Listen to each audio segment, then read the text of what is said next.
Namaskar. We would like to welcome you all on the platform of Ayush Samriddhi, created by we all, facilitated by Independent Research Ethics Society and International Institute for Research, Education and Skills. Today, it's a great day that we are touching our milestone of 323rd webinar. And this is because of your cooperation, contribution, guidance, and inspiration that this journey is now moving ahead without counting numbers. Thank you, thank you, thank you all. All seniors, all guardians of the Ayush Samriddhi platform. I am really overwhelmed that you all have exceptionally supported us, and now this journey is moving ahead. I would like to request Dr. Rabinarayan Acharya, who is from Jamnagar and like a brother to me from last 3 decades, not a day. And I'm really a fan of his dynamic capabilities. For pharmacovigilance, clinical research, he is contributing from last 2 decades or 3 decades. And at the best center of Ayurveda, IPGT and ITRA now, sorry, I am ITRA now. And now he has been touched the height and moved to Delhi as Director General of Central Council for Research in Ayurveda Sciences, Ayurvedic Sciences, now name has changed. We have speakers from Unani, Dr. Munshi, Dr. Quamri. We have speakers from Siddha. All our authorities and the senior most authority. I would like to welcome first Dr. R.N. Acharya. Welcome, welcome, Doctor. Thank you, sir. My regards to my senior, Pawan ji, and Madan ji, and my 3 group friends with whom I have worked since last 5 years on pharmacovigilance, the topic on which Pawan ji has chosen this meeting, Dr. Quamri, Dr. Younis, and Dr. Suryavanshi from Siddha. All we are associated with each other since last 3 years and 5 years, near about 5 years for the safety aspects of Ayush drugs. And particularly in this occasion, today's occasion, I am also associated with this organization, an Independent Ethics Committee, and I have previously also delivered 1 or 2 lectures and attended many meetings, though many webinars for uplifting my knowledge, and many of these programs where Dr. Madan has input for the scientific validations of Ayurveda and other traditional systems of India, where how it can be correlated, how it can be interpreted with modern terminology, modern technology, and how the other people can get the benefit of our traditional system in a better way, in a better understandable way. He has interpreted as a critical interpreter and an advisor of this group. Today's topic is pharmacovigilance, and as interpreting, delivering the Ayush product, Ayush things to other part of the world, not only the other part of the world, but also to our Indian counterparts. The thing we know we have the strength of delivering the medicine, good things to the society. But at the same time, it is our job, it is our responsibility to provide a safe medications. Not only the effective is okay. We know our drugs are effective in many disease conditions, but in the citizen perspective, it's our responsibility to know to establish the safety of our drugs. We know Ayush drugs are safe and are being practiced years together. But now the situation has been changed. Situation changed in terms of quality of the drugs. Situation terms has changes in terms of preparations, pharmaceutical preparations, and in terms of prescription, administrations also. So in this covers safety aspects, covers all these three aspects. Not only that we administered the drug previously, in the case of synthetic drugs, measure the quality things are assured. In many cases, in maximum cases, quality is being assured. But here, in case of traditional medicines, particularly Ayurveda, Siddha, and Unani drugs, the quality is in many times it's questionable. In many times it is questionable because the drugs, and that's why when the quality is questionable, that's why the effectiveness is also questionable. And if though prescribing the drug in a single the prescribed dose and all, so pharmacovigilance, the science and activities that defined by WHO is the science and activities related to detection, assessment, understanding, and prevention.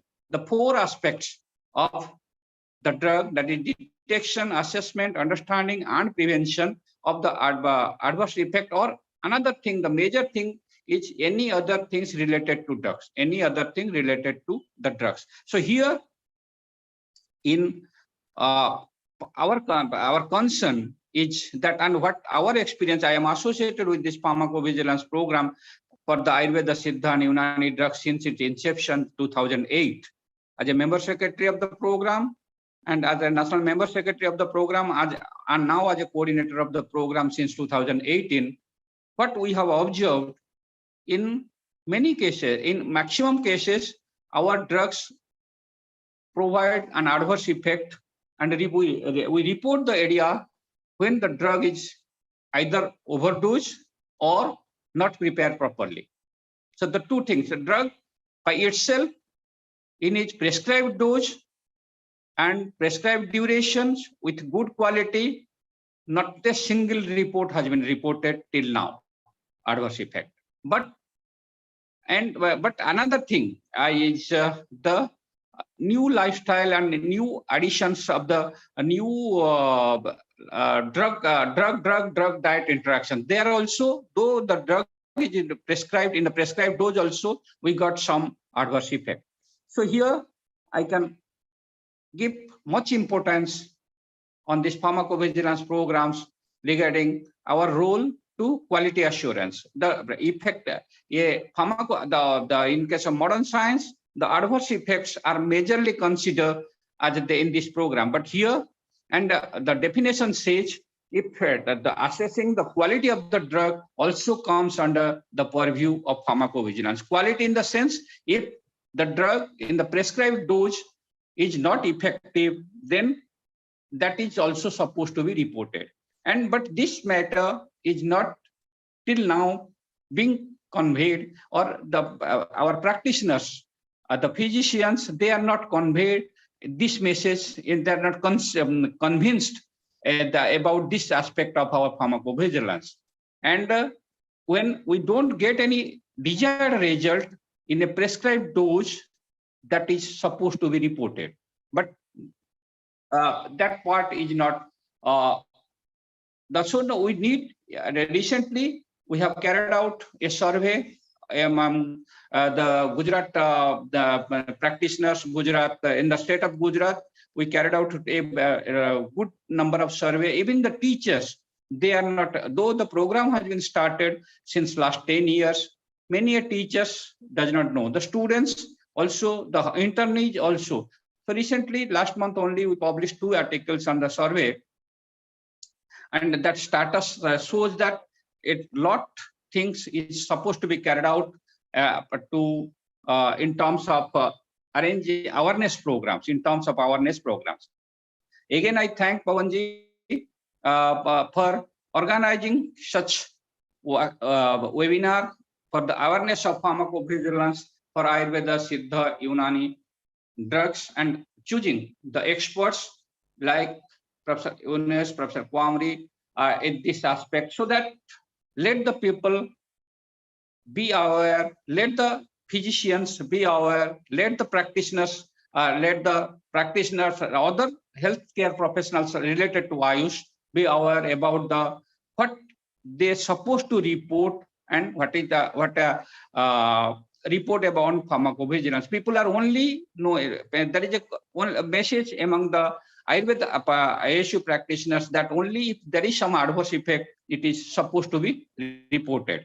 Yeah, effect which is just like adverse effects, but adverse effects which is which shows quantitatively. But here we also know that if in case of the after administration of the drug, if ESR get high or anything biochemical parameters are changing after administration of our drugs, just like I am saying, one of our teacher, Professor Gupta, he reported that after administration of ashwagandha, he is a master of chronic kidney disease condition, treating the chronic kidney disease conditions. He reported that after in a patients with having chronic disease, chronic kidney diseases, if when administered ashwagandha as a rasayan there, again the condition worsen. Ashwagandha is a drug of choice according to Ayurveda, and in that when he administered these things, then the creatinine value increases. So this type of informations, when the drug is being after administration of the drug, if certain biochemical parameters either increasing or decreasing, some positive results may be there. Some positive results are also happening in case of our drugs after administration of our drugs. Particularly, I got one of my senior also reported when he administered Gandhak Rasayana to certain patients. Patients of cardiac disease conditions, he's a good practitioner, having running his own pharmaceuticals company now. He reported that he's a good, during his clinical practice, he found that Gandhak Rasayana, when administered with other drugs for the cardiac disease conditions, the patients report that they have hair growth, hair fall reduced, and new hairs come up in many cases. So he reported he tried another functions, another formulations now, adding Gandhak Rasayana for hair growth when unnatural hair fall and hair growth in that case. We know Gandhak has a role in the liver Yakrut conditions in Ayurveda, it is reported. But this type of reporting, positive reporting, is also part of pharmacovigilance. We know that terms, adverse drug reactions, and side effect, both are different terminology, and think the 3 experts will give their view on that in detail. And this is the time we are supposed to conduct maximum awareness programs on pharmacovigilance, and our people, our ministry is also much encouraged and now carrying out this type of activities in a large scale. With this, I thank Pawanji for giving me this opportunity to have an inaugural speech. Again, thanks all the participants for their best wishes on me. Thank you all. Excellent. आपकी ओजस्वी वाणी में पूरा मतलब बहुत ही clear indication है, clear निर्देशन है that we should move ahead with scientific values, with definitely pharmacovigilance, and nobody should be harmed with any medicine, any Ayush medicine. And it is well taken, sir. Excellent, Dr. Rabinarayan ji. I would like to invite Dr. Younis Munshi ji here Unit Head of Research. Sir, before inviting me, I wish Dr. Professor Quamri to throw light because he is the national coordinator for Unani. Dr. Munshi, I have some technical issue. Please proceed. I'll be joining later. Okay. Go ahead, Dr. Pawanji. Go ahead, please. So I would like to invite Dr. Younis Munshi ji, here Head of Regional Research Institute for Unani Medicine in Kolkata. Very active, very dynamic, and I hope he is present on every platform. Welcome, Dr. Younis Munshi ji. Stage is yours. We would like to listen. Thank you very much, sir. First of all, good evening to everybody, whoever is present over here. Although I am just, I see a primary school student in the pharmacovigilance area, where am I audible? Yes. Okay. Where we have the founder who has laid the foundation of the pharmacovigilance in Ayush, Professor Acharya ji, as I know him for the last so many years. And then after in the Unani system, after Quamri Saab took over as national coordinator for Unani pharmacovigilance, we saw vibrant activities in the Unani system of medicine. Here I will share some concerns. I'm sharing my screen. Some concerns where Ayush pharmacovigilance in Ayush must differ from what pharmacovigilance in other system of medicine, let us say modern system of medicine, is taken off. Because Ayush has different methodologies, basic concepts. We believe in temperamental theory, be it in Ayurveda or be it in Unani. Although I don't know whether Siddha is also having the same fundamentals. But Ayurveda is also based on temperamental theory. There are only 3 humors, while as Unani is having 4 temperaments and 4 humors. I am sharing my screen in just a moment.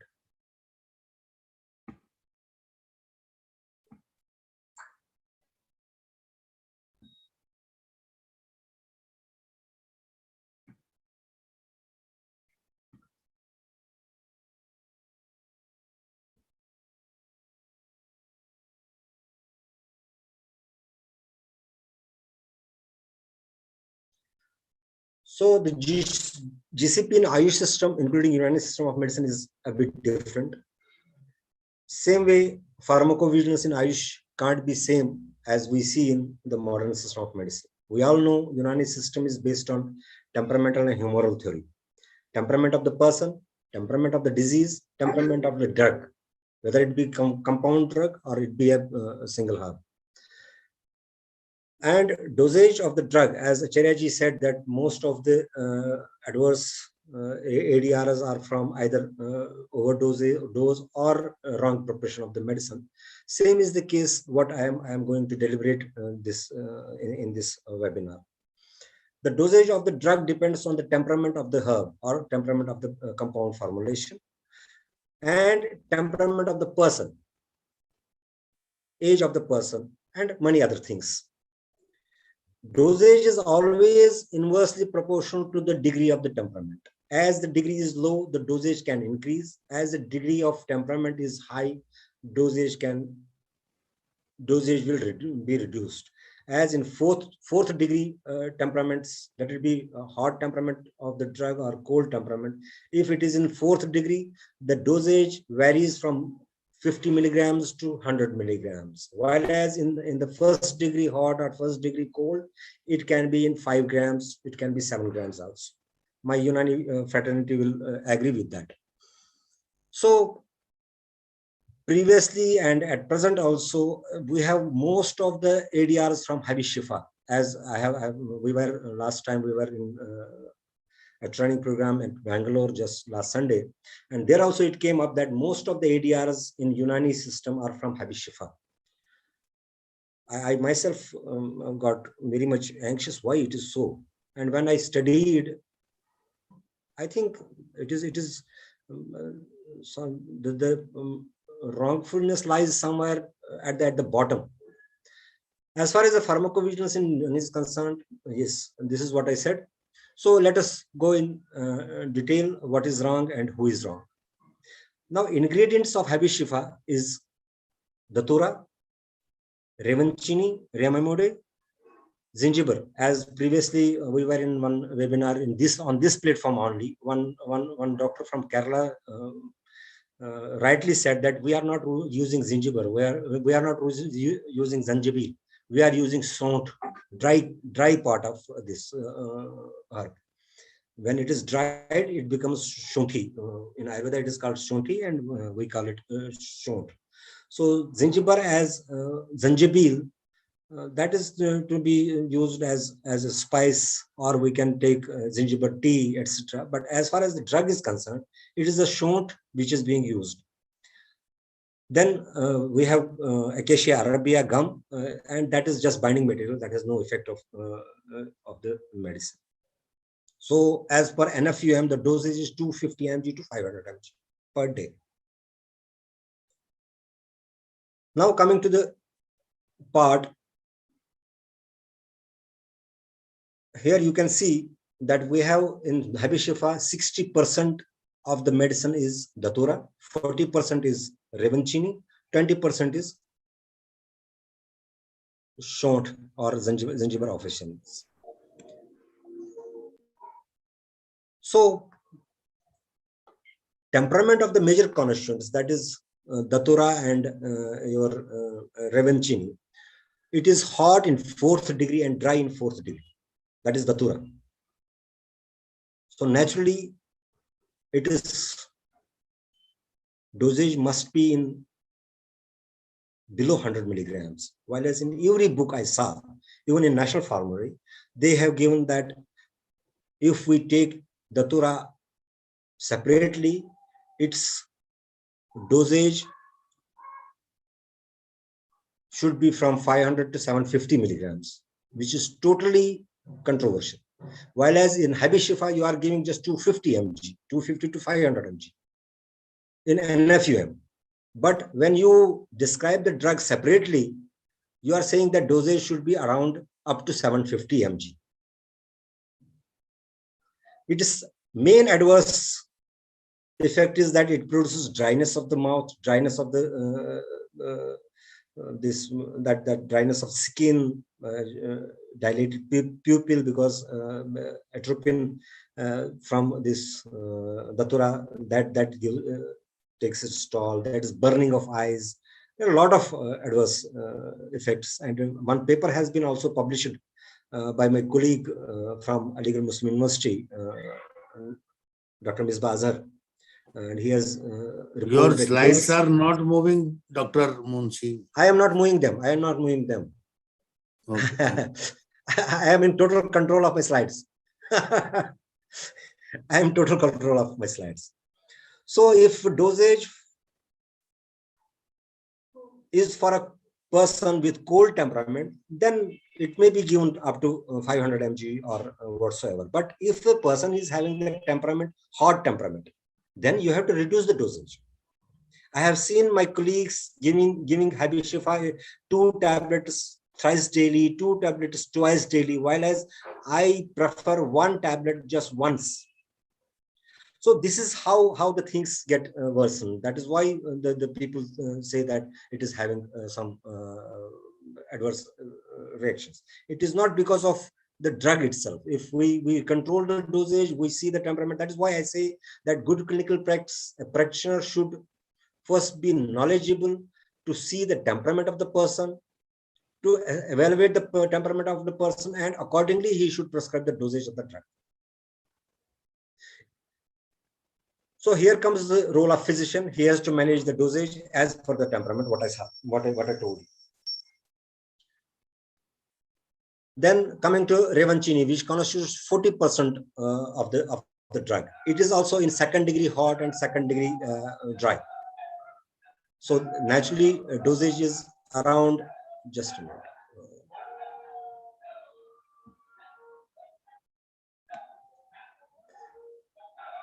2 to 7 mashas. That means 2 multiplied by 125. That is 1 rati is 125 milligram, and 1 masha is 8. That is 800, and so around Younis ji, sorry to disturb. थोड़ा सा background noise आ रहा, लगता है doctor Venkatachalam की microphone on है, थोड़ा mute कर दीजिए जी. Thank you. So when we talk of this second degree, you can increase the dosage. You can double the dosage what fourth degree is having. That means in fourth degree you go to up to 100 milligrams, and here you can go up to 500 milligrams. But as far as the books are concerned, the dosage is very much high. And regarding the zanjabil, shunthi, it is having hot and dry in third degree. So here also you have to reduce the dosage. So that is why there is a problem. That is why we face the problems. So this was about one drug. I have taken just single drug as an example. There are a lot of medicine which create the problem. Number one. Number two, we have Munzij Musil kind of therapy, where if there is we say galba health, if there is a dominance of one humor. Sometimes you have the dominance of safra, sometimes you have dominance of phlegma, sometimes you have dominance of soda, and that health, that humor is to be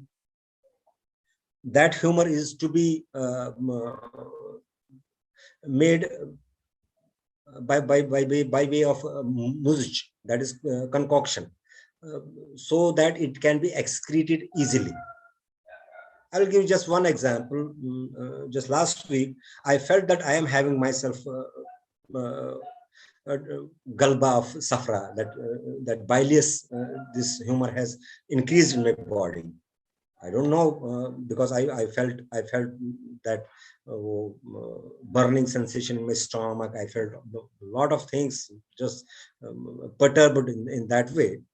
So I was not having any medicine. I took just ajwain, 20 ml. After 3 hours, it caused me severe diarrhea, and I was okay. So that means nuzuj was already there. That whole filth was ready to be excreted. It needed just simple. Now we will not say that the ajwain has produced an adverse event. It was for something else and it produced diarrhea. No. It was basically our medicine acts by way of it is kafiyat and quwwat. Kafiyat is what is it is main pattern to act, and then by it is power. So these are two ways how the medicine acts.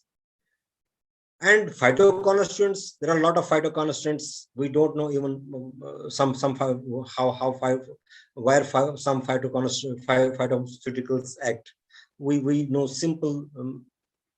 If we go through the standardization books of Unani Medicine or herbs, I think we know just 3 to 5% of what the constituents are there. But every constituent of the herb is having different mode of action, different line of action. So these things are to be taken care of. We are still very, very far behind in case of the research is concerned.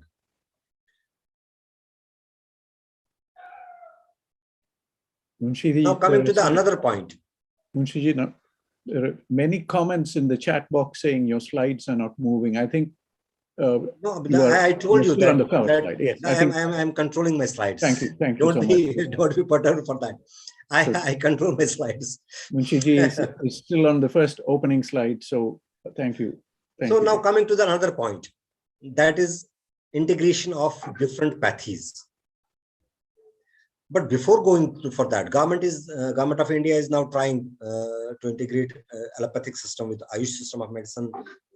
They are starting the courses in the MBBS course MBBS in medical colleges for the Ayush.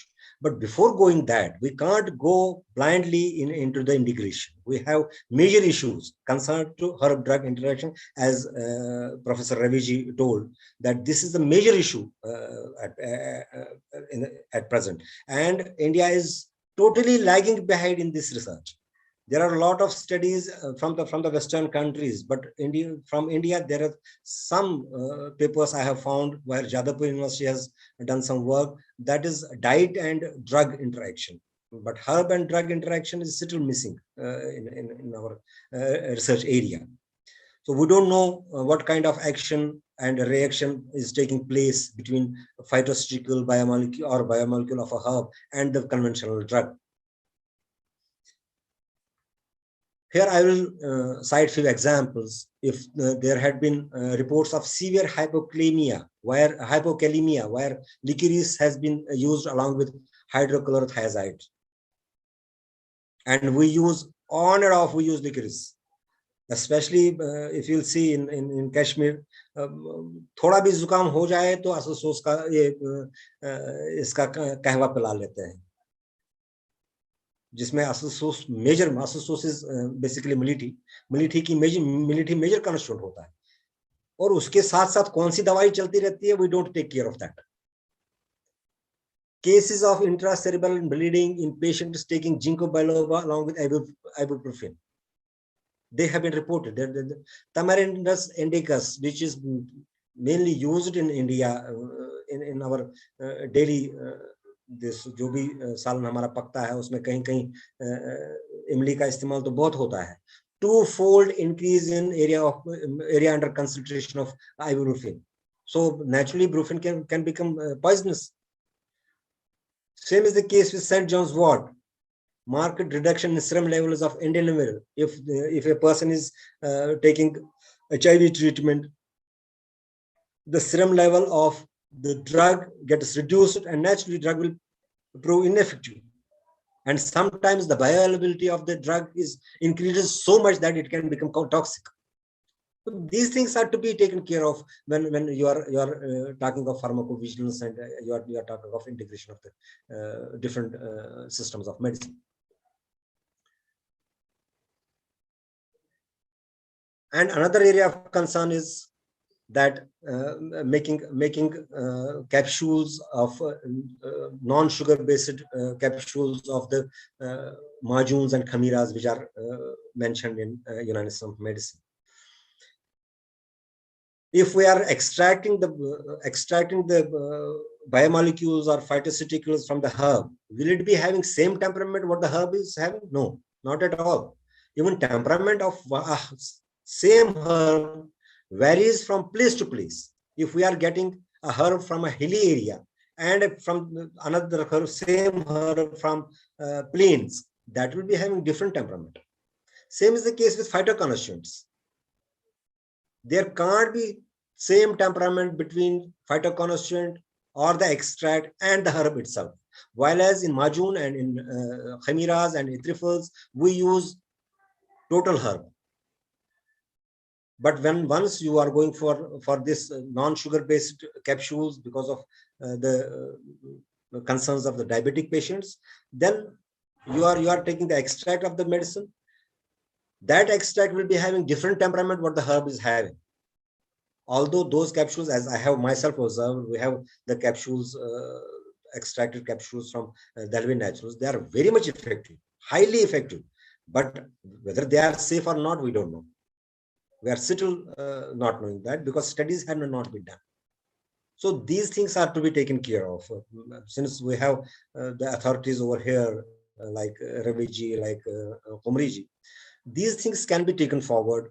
And government can be made aware of these concerns.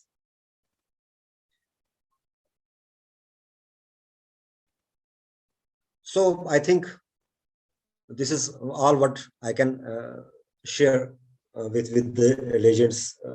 Here we have the people who have laid foundation of pharmacovigilance and who are very much associated with it.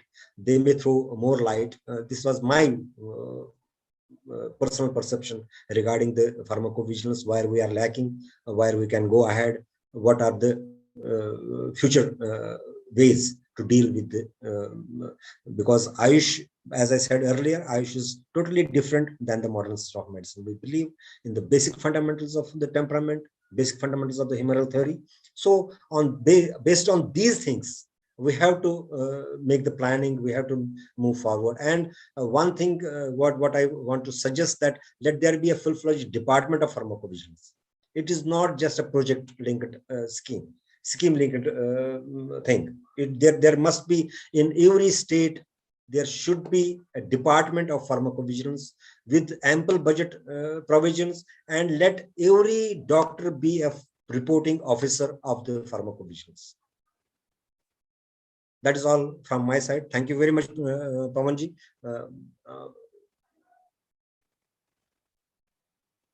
Thank you, Munshiji. Thank you so much.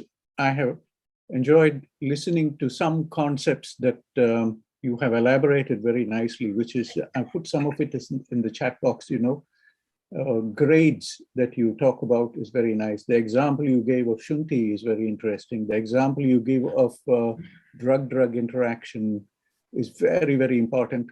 And your last concluding statement is extremely valuable, which is let every doctor be an officer in this pharmacovigilance initiative. I will put again something else in the chat box. This is the science and the citizen initiative that is happening here. I feel we have to extend it a little more, Munshiji. My feeling is, let the end user also contribute to this program. The end user being the individual who is using these formulations when needed. Let them also be given a role in being a part of this pharmacovigilance initiative.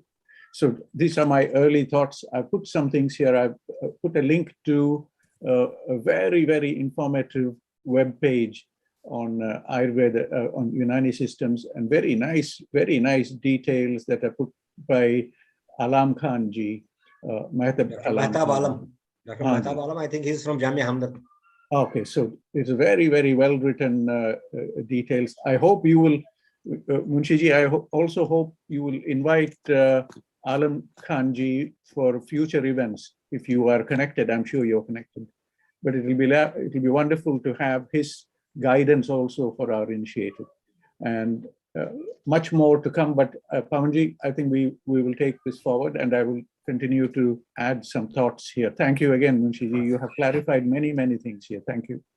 Since the event is recorded, we will be visiting this and learning from it to what you have said today in with great detail.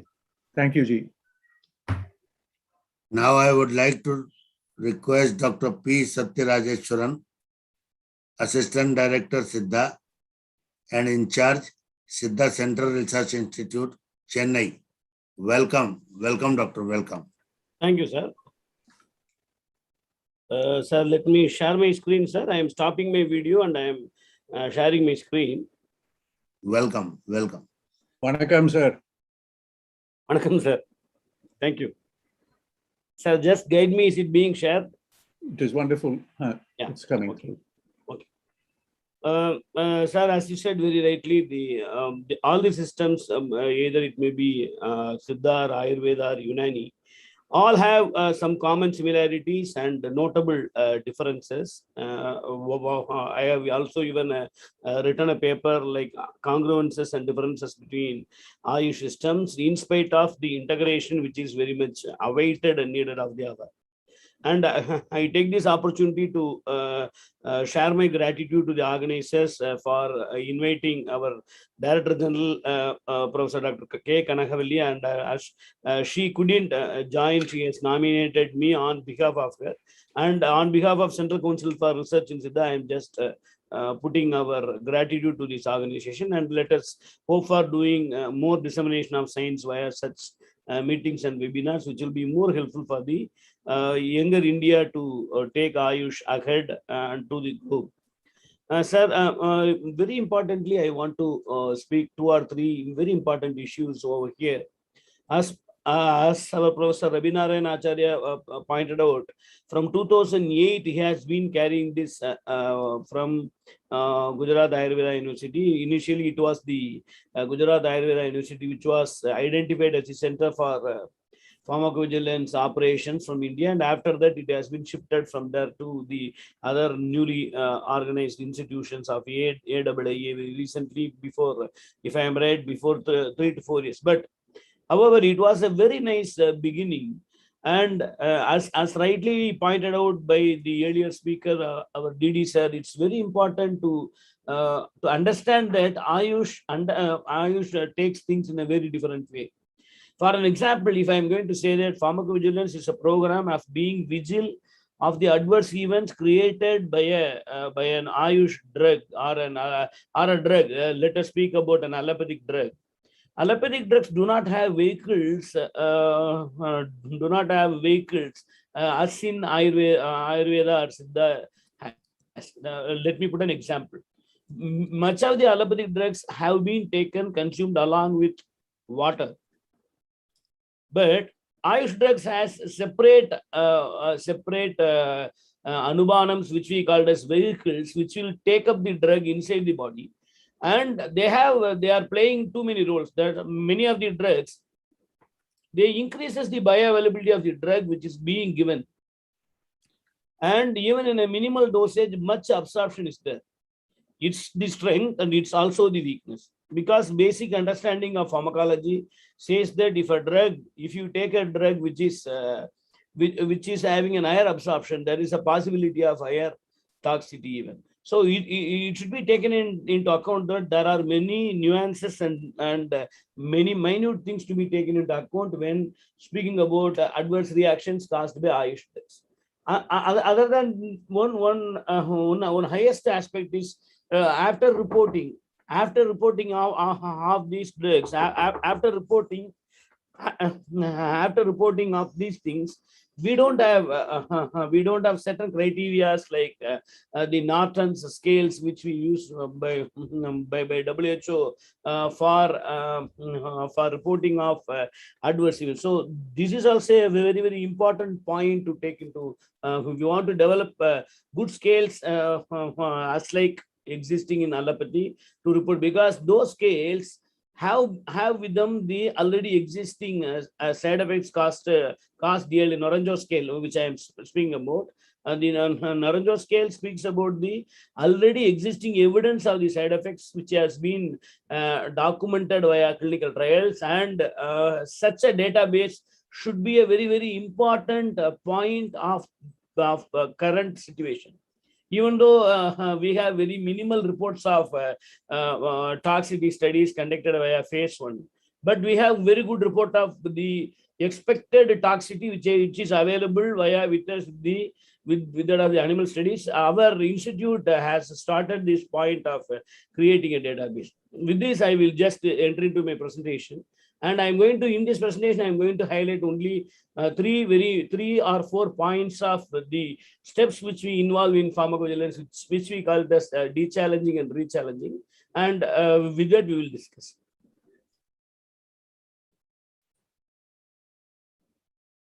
See, when you look into the glossary, challenge is introduction of a drug or a therapy. At this point, you may ask how it could be a therapy can be taken, because pharmacovigilance in broad describes about the adverse events of drugs, but not only drugs. We perform a lot of therapies.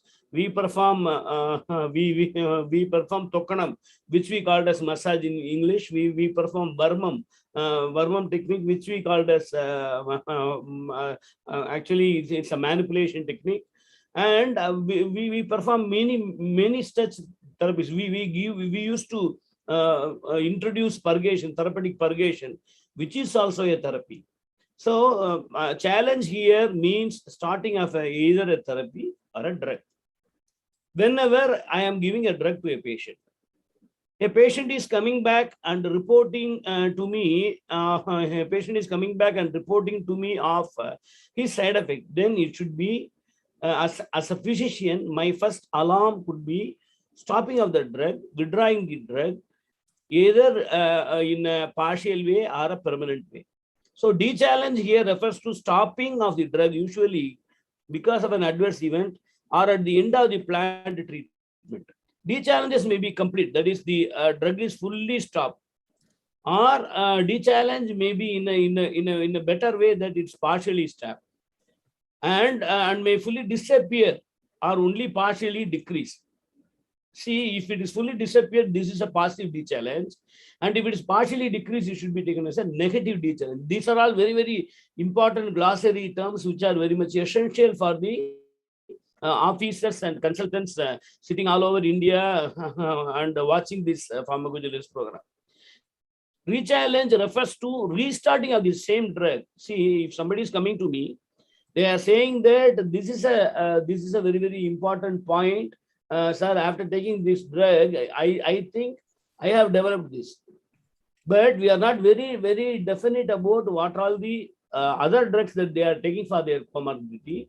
Is there any interaction between the drug and the food they are taking? Is there an interaction between the drug and the climatic situations happening? See, Siddha has emphasized on stoppage of mercurial-based drugs and stoppage of drugs which contains semicarpus anacardium on a short way. I can say that which increases pitta during the summer period. And so it should also be taken into consideration that the season associated with the time of the drug, all should be taken into account, and we should see that after de-challenging and after 2 or 3 days, if I am going to re-challenge the same drug, and I should watch very strictly for the reappearance of the symptoms earlier occur. Even after stopping of these drugs, if there is the symptoms continuously occur, then we can come to a conclusion that there is some other etiology for the happened adverse event. So these glossaries are very, very important. Even though it may sound as like taking a class, it's very important because the further slides are going to explain these.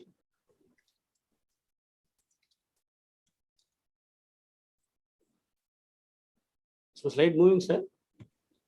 Oh, hey. No, your slides are not moving.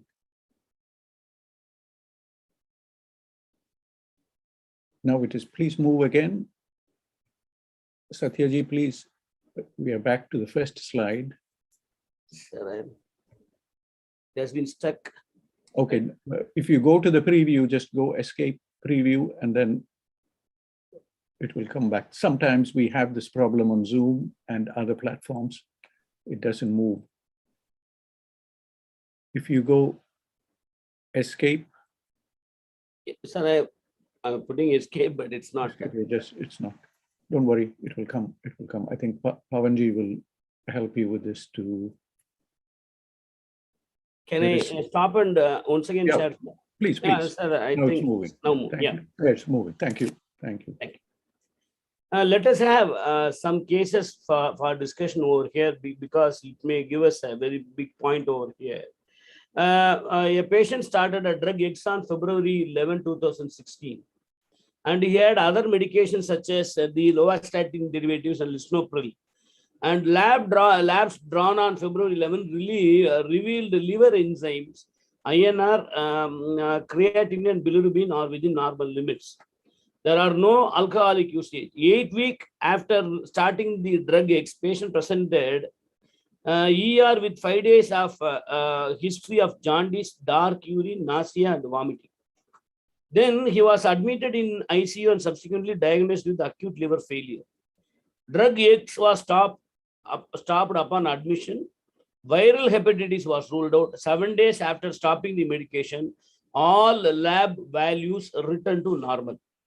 If you take this and discuss, first we should identify, is there any scope of report? Yes, there exists a scope of reporting because there were medication given and there were symptoms like liver related issues happened, and and it should also have an association with the time. Yes, there is an association with the time.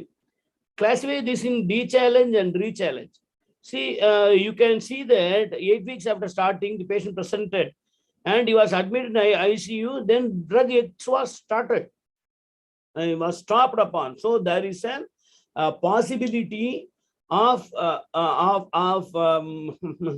there we have a D-challenge, but we have not re-challenged over here.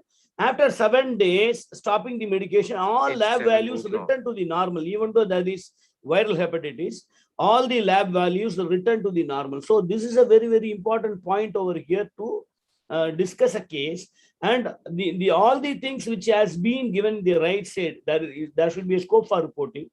Sir, as you are very rightly saying that inclusion of the end user, either a patient or a therapist or a pharmacist who is dispensing the drug, or the company makes the drug, becomes more important. So we have come out with an app called as Siddha Initiative for Documentation of Drug-Related Adverse Events. It's a mobile app. And this mobile app used to record the ADR on the time, because we are in a society where the regulatory principles should be more dynamic and more faster. We have already devices available in the App Store, which I will also be presenting in my thing. Thank you. See here, you can the main concern here. See, you can see two things. The thing is, the main concern. The lady is saying that the girl should be little flexible.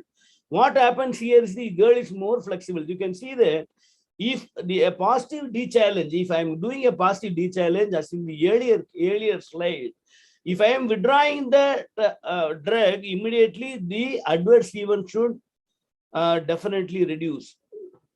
There may symptoms happening as a positive D challenge and negative D challenge, which I have examples in the upcoming slides. There may positions in which a negative. And what is a positive re-challenge? A positive re-challenge is always inversely proportional to the identified drug which has been said to create an ADR. Because even after at a point of time, we may have disease-related activities along with that.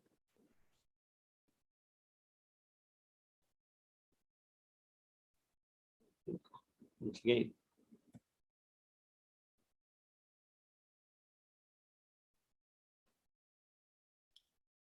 Sorry, sir. Once again, it's stuck again.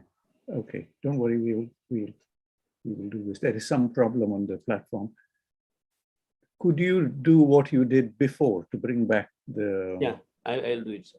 Thank you. Okay. Oh, here we are. Thank you. This is a history of herbal traditional Chinese medicine and suspected liver injury. Here we speak about positive D challenge. To analyze liver test before and after following with the herbal in order to evaluate the frequency of the newly detected liver injury. This was the aim of this particular study. See, you can see that there is a liver injury in 26, that is 0.12% of 21470 patients treated with herbal TCM. Liver injury has been found, which normalized shortly following treatment cessation and substantiating casualty. So here you can see there is an effect for a positive D challenge. If people are going to stop this drug, liver injury is going to be reversed. So this is the value of as a physician. As Sir said, it may even be a temperamental issue. And it may be an issue related to a drug which has been prepared not in a GMP pharmacy, or a drug which has not been prepared as per the SOP. And in Siddha and Ayurveda, we used to say that many bedside regimens. These bedside regimens have a very, very important issues over there. And because these bedside regimens, if they are not followed well, they may create a problem, and all should be taken into consideration at the time of positive D-challenge. Here, I am going to say about negative D-challenge of a procedure. So what happens? It's very, very important. A D-challenge is being happened. See, in a positive D-challenge, if I withdraw the drug, the patient reverts back and comes to normalcy. Here, at a point of time, even after D-challenging, the permanent damage exists, which we call as a negative D-challenge. Here we speak about the spinal cord injury incurred by neck massage. This is the very commonest happening being here, even about before COVID. 3 months before COVID, we had a issue of a Bangalore IT man who went to a saloon, had a massage with the beautician over there. He had to suffer out of paraplegia due to the spinal cord injury. So this is very, very important, and why I have taken this as a point over here. People used to say that the procedures and therapies are safe, 100% agree. But there may also be accidents happening as like this thing, and these should be reported, because every time there should be a care towards the patient, and it should happen in a better way. This is about a Tamil saying which has taken which is time back, which has stated about the increased dosage. Because if you come across the saying about ADR, if you don't say about the dosage, then there is no usage of explaining over the see anything. If it is higher than expected, definitely we will have dose related ADR. At a point of time, if a traditional Vaidya who doesn't have a knowledge, he may have a knowledge on a medicine, but based on his hearsay rationality, but not on the very clear correct dosage, he may be a reason for creating an ADR, and so it's very, very important. There is a possibility of dose related ADR, and it's very, very important to re-challenge always. Here comes a paper in which we have dealt about. This is a published paper which has recorded about the positive re-challenge, in which you can see that initial dosage of 130 milligram of these drugs, that is a drug made up of Siddha drug, which has been given as a purgative, has given a lot of what we call it as Nervalam in Siddha, which is named as croton digilium. The actual dosage is 50 to 60 mg. 65, the dose range was 65 to 130.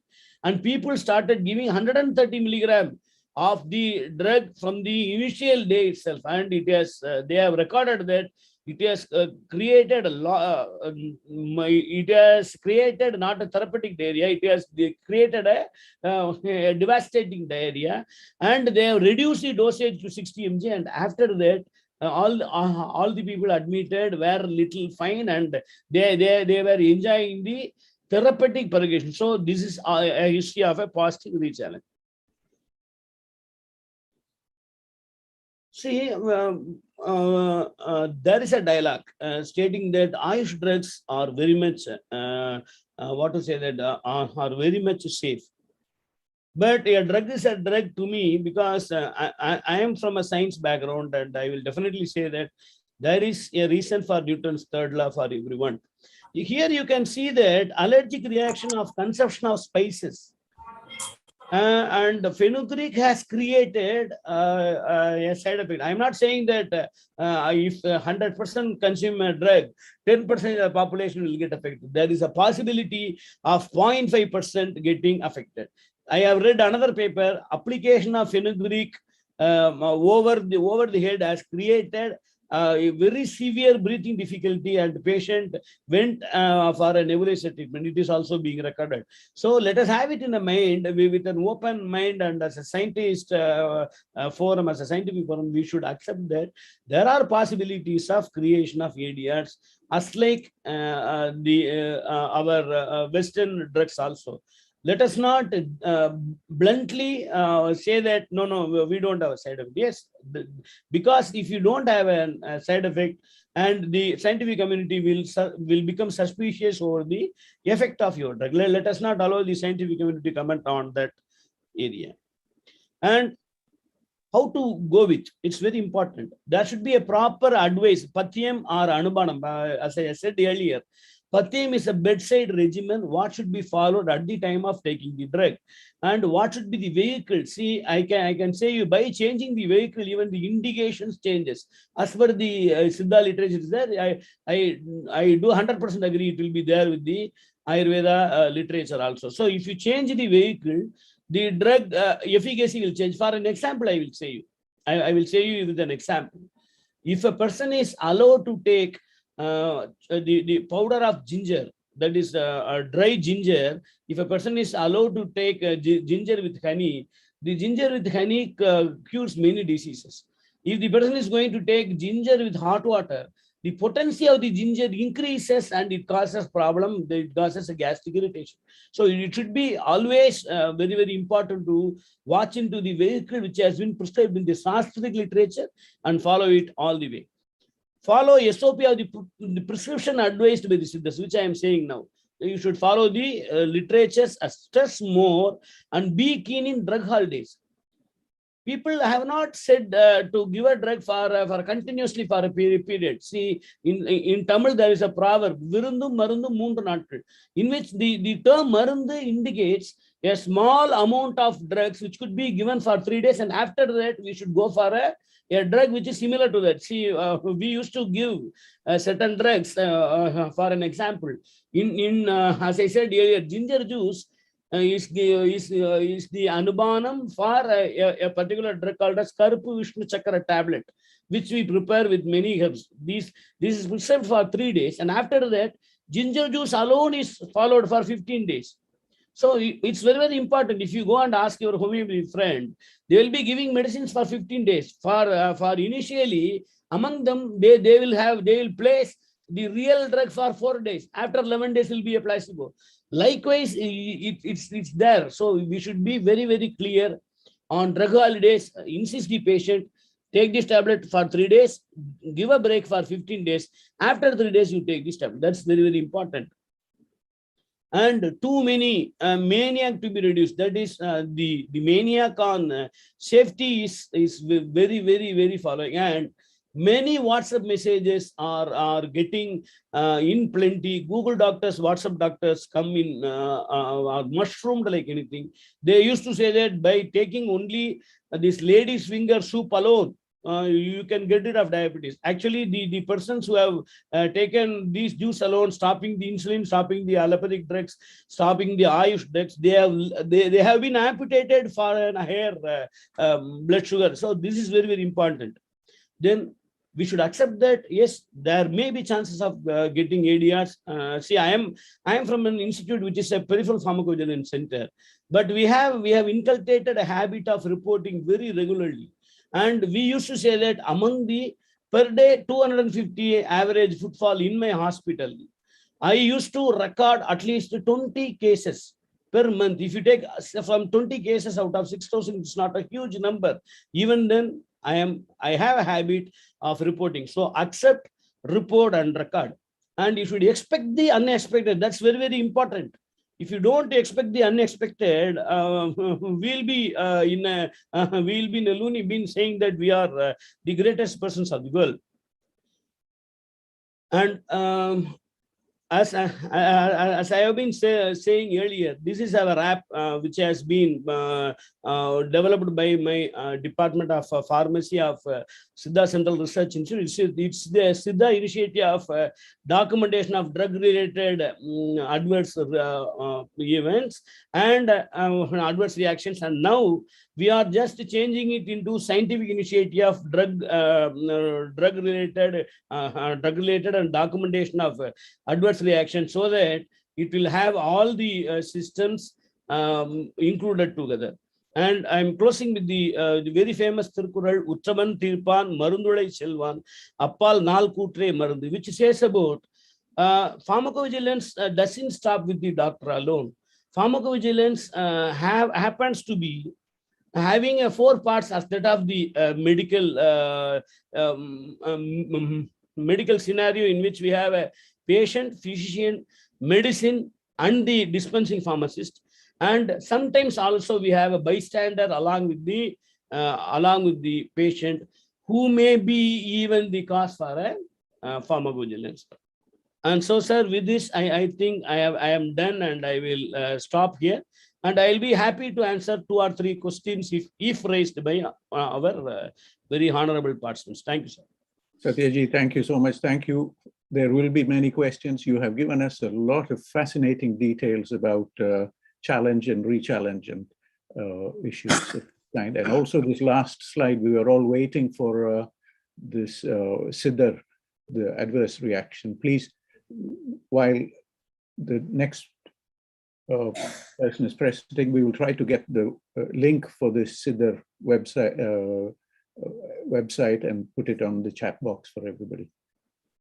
Please stay with us, because there will be questions as we go towards the question answer discussion section. Thank you once again.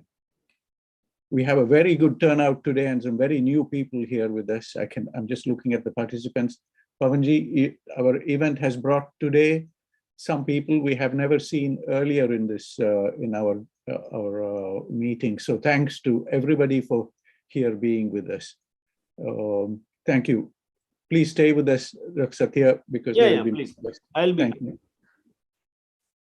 I think Pawanji is here with us. Pawanji, namaskar. I think we are moving to our 4th speaker for today, and we invite Pawanji. Professor Mohammad Aleemuddin Quamri Sahib. Quamri Sahib. He is professor and head in National Institute of Unani Medicine, Bangalore. Welcome, sir. Welcome. Stage is yours. खांसी आ गई थी अचानक. Thank you, sir. Thank you. So, Namaskar ji. Thank you.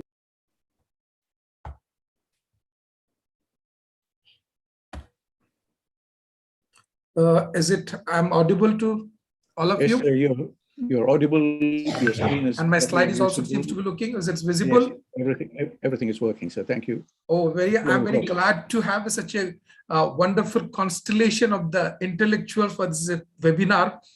Before I start my talk, I extend my greetings to Dr. Pawan Kumar Sharma ji, who offered me to have some discussion on this beautiful platform for this. It's a series of international conference organizing as a Ayush Samriddhi by the individual. There is a research ethics board. The system. Very happy to be with you, sir. Of course, after learning to the wonderful words of the the speakers, I am taking you a little bit of the conceptual part of the pharmacovigilance, focusing more about the Unani, and I have some of the query answers to the questions raised by the 2 speakers. Like, before I proceed further, I would like to submit about that Dr. Munshi ji has told about that since 2018 to till date, 2022 February, as a coordinator for this program, we have reported 220 ADRs from the exclusively Unani drugs, out of which the 90% are only the mild one, which is not truly reflecting like this ADR.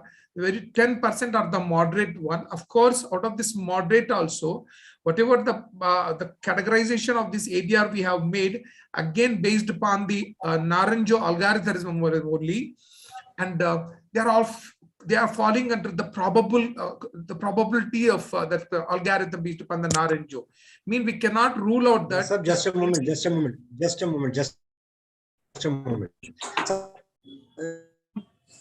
Screen के साथ. You can see it.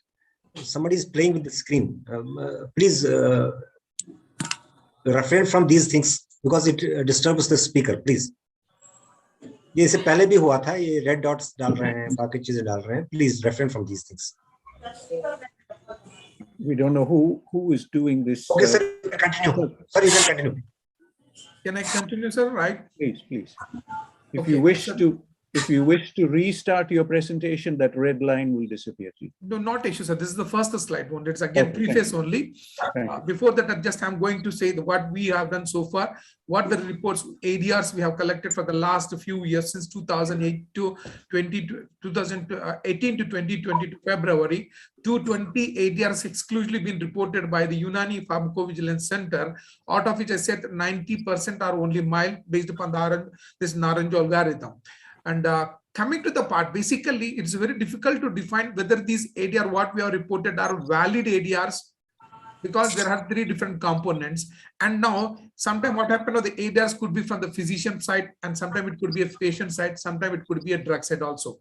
And unfortunately, the majority of the ADRs what we have received is related to the only one compound formulation that is there from the pharmacopoeia only, that is a Habbe Shifa, that is Dr. Munshi has rightly told, which contains like Dhatura, Revatika, and Sunti. These are the Ayurvedic names, and according to we know that we told the Dhatura, Revanchini, Zanjabil Khushk is nothing but Sonta.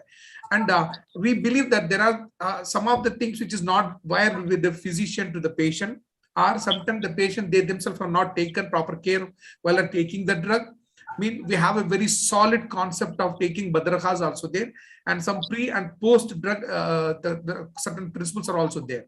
And beyond that also, we are not sure about that, the drug related issue, like because it contains the thurastominium, this is according to Ayurvedic also, this is one of the toxic drug. We do believe this is the 4th degree of the drug. It is a noxious, it's a poisonous one. Unless and otherwise you are not doing proper detoxification of the drug, if any portion lies undetoxificated, it also causes the manifestation of ADR. This is just a preface to that one. And some of the points which is told by Dr. Sathiyarajeswaran, like in all the cases, we do the challenging and the de-challenging, and the re-challenging is also is going on.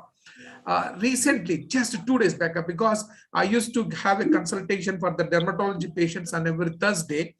A family of a patient who's about 60 years old, he had urticaria-like symptoms. He was treated with the conventional medicine, though his problem was not controlled. But as a regimen, what we provided them, that is one of this, the tamarind juice in empty stomach, followed by Rauwolfia serpentina, the powder. It's a small quantity. So according to us, we provide them of 8 grains like size, the 2 single 1 day, along with Kushta Sadaf, that is called as the calcium preparation. And it is my regular observation that most of the patients started giving response to this one. Unfortunately, what I found from this gentleman was, and the symptoms were flared up, and automatically he himself withdraw the drug and the symptoms was disappear. This is what we have reported. This is a recent case, which is the idea I reported to the Pharmacovigilance Center. And my observation here it is, because the drug which is being used for the last several years together, and करने जाते हो, उठाओ वहां से. Excuse me, Yasir sir, please mute yourself. Please. Yasir, please mute yourself. And because there is a biological variation from individual to individual, because there are so many factors. My science says that there is a temperament, the mizaj of the drug, mizaj of the individual, and different conditions are there. So all the drugs are not equally effective in all the patients. There is a difference. So based upon the patient condition, the mizaj, we have to change the drugs also.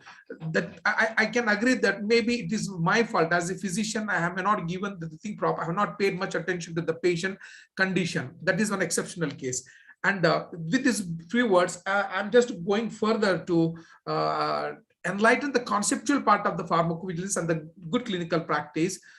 This is what I have thought to give. This is very basic one. This is a conceptual only.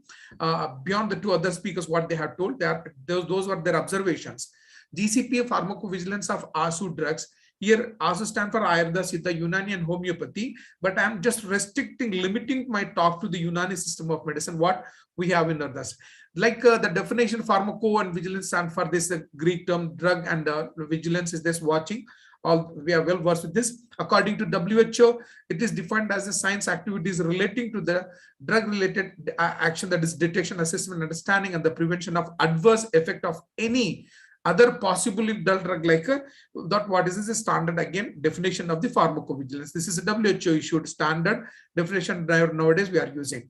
And adding the important thing is, under the purview of this pharmacovigilance program, WHO included some other things. It includes, the sphere expanded to the other parts like herbals, because nowadays globally people are focusing towards the use of the herbal drugs for as a preventive and the therapeutic purpose. This is one of the emerging era, and mostly the people are moving towards this apart from the conventional. And some of these herbal medical systems in different countries is being named as traditional medicine and complementary and alternative medicine.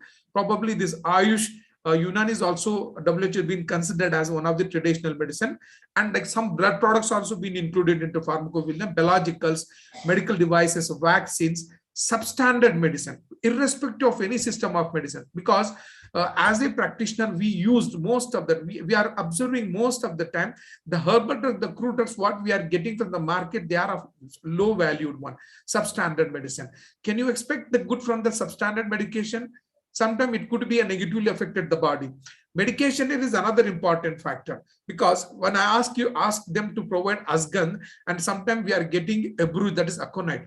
Asgandh is a Vithenia somnifera. Instead of that, the vendor has provided aconite. Aconite is a cardiodigital kind of a drug. It's a very toxic one. If you are not having proper identification, simply there are so many drugs are there. If you are giving the drug, suppose if it's a local application drug, wrongly advised the patient, or patient has taken wrongly, used orally, so it also causes problems. So medication also has a different point. Lack of efficacy of report of the certain drug. Use of drug without indications on inadequate scientific basis also lead to pharmacovigilance. Nowadays, the biggest chapter is abuse and misuse of the medication. There are so many factors relying there. Either patients, they don't have a time to go and contact the doctor, or whatever the factor it could be. Once they got the prescription, they started using the drug for a long period. That is abnormal use. Sometimes it could be misusing also leading to the pharmacovigilance. Drug interaction with the drug interaction of the food. This is one of the biggest area where the people are going to focus on that. I have some of the information from our literature. I would like to enlighten this one. And recently, this meteorovigilance is also been added to the pharmacovigilance. And luckily, India is the only country, what I believe, under the pharmacovigilance program, misleading advertisement related to Ayush system of medicine also been included to this. In total, I can say not only the drug-related activities of ADR, beyond that also, the so many things have been included into the pharmacovigilance activities and the pharmacovigilance definition.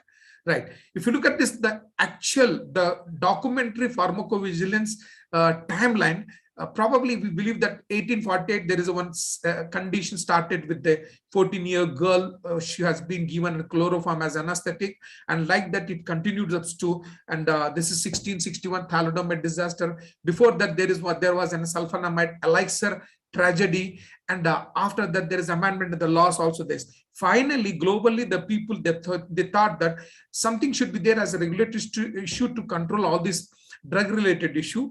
Drugs are not only to be marketed just based upon the efficacy, they had to ensure the safety also. After that, this WHO started in 1968. There is one called as Drug Safety Monitoring Center. Later, it has been upgraded to the Uppsala Monitoring Center. That is what 1978 is going on. This is a brief timeline of the pharmacovigilance incidents. If you look at the beyond 1848, because most of the Ayush system of medicines are there in practice, in reality, okay? And documentation was not taking place at that time. If you look at the history, if you look at the texts, we have an enormous description of how to prevent that ADR, how to come out of these ADRs also. Before we proceed, because this particular international web series is dedicatedly have made on good clinical practice, of Ayush along with pharmacovigilance, let us try to understand what exactly the good clinical practice here. Basically, this good clinical practice is an international ethical and scientific quality standards for the designing, conduct, performing, monitoring, auditing, recording, analysis, and reporting of the clinical trials. Basically, this GCP came into existence from the International Conference on Harmonization. They are thinking about that. They thought about it because there is n number of what is called as the safety related issue, violation of the ethical issues, where the patients are not being given appropriate safety measures, and apart from without including their consent, and several clinical trials were conducted. After that, they came to know that one has to have a proper documentation, and this ICH GCP came into existence somewhere 2060s only. And what this says, whenever doing some sort of intervention to the patient as a part of the trial, or to know the safety and efficacy of the drug, you have to have something into the mind. What I have understood from this, basically the GCP guidelines is speaking more about the clinical trials, and clinical trials are ultimately a process of drug development only. Because here the drug mean not only the drug, it includes some devices also, some of the procedures, techniques also, right? It's a big topic which is a part of the clinical trial, and it could be for the therapeutic and prophylaxis, and sometimes like investigatory. And there are so many number of objective clinical trials are there, but mostly whenever we talk about clinical trial, it is a drug development process only. And these clinical trials are divided into different phases. And though there are not phases, it's only for the arbitrary categorization has been made. And all phases of these clinical trials are focusing more on the ethical principles which is applicable here. And these ethical principles are three. That one is the respect of the person to whom you are going to give the treatment. Try to provide the beneficiation to the patient rather than the maleficiency, and justice is also important. These three principles make the people and the scientists, the people who are doing research, more liberally to come out of the non-ethical issues in the clinical trial of the drug development. Finally, what happened, because ultimate objective of the fraternity, the people who are working for the drug, is to safeguard the rights of the patient and the individual who is part of the clinical trial. If you look at this, try to amalgamate this term, good clinical practice and the pharmacovigilance. In fact, pharmacovigilance covers all phases of the clinical trial. As researchers, we often follow 0 phase, first, second, third, and the fourth phase. Basically, these are the 4 phases of the clinical trial. Out of all these 4 phases, pharmacovigilance is definitely there, but more focusing on the phase 4, that is called the post-marketing surveillance. That I can say, rather than the post-marketing surveillance, is nothing but the pharmacovigilance phase of the drug development. And coming to the part, it is my ethical and the moral responsibility to share what a Unani scientist thinking about pharmacovigilance and Unani Medicine, the GCP.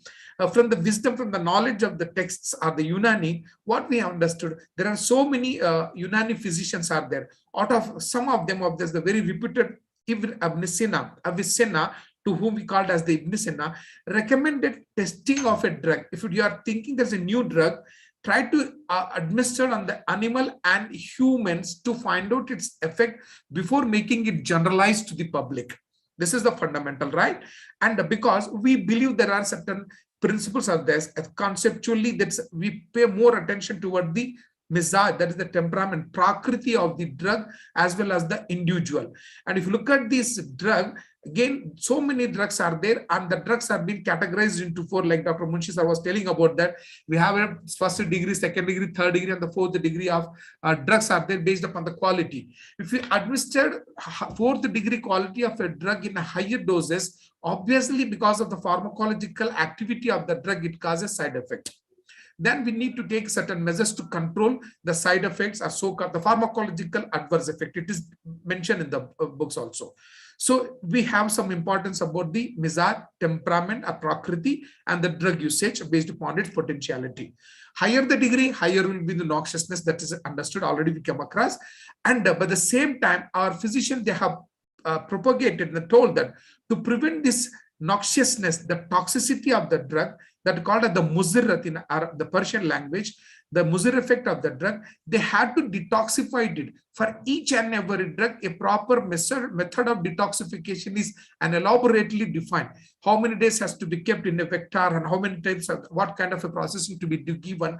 Individual description of all the 4th degree, 4th and the 3rd drugs it is there. Sometimes we need to add adjuvants also, like we call it as a musleh. Mean they're going to do certain islah. We call it as an antidotes also.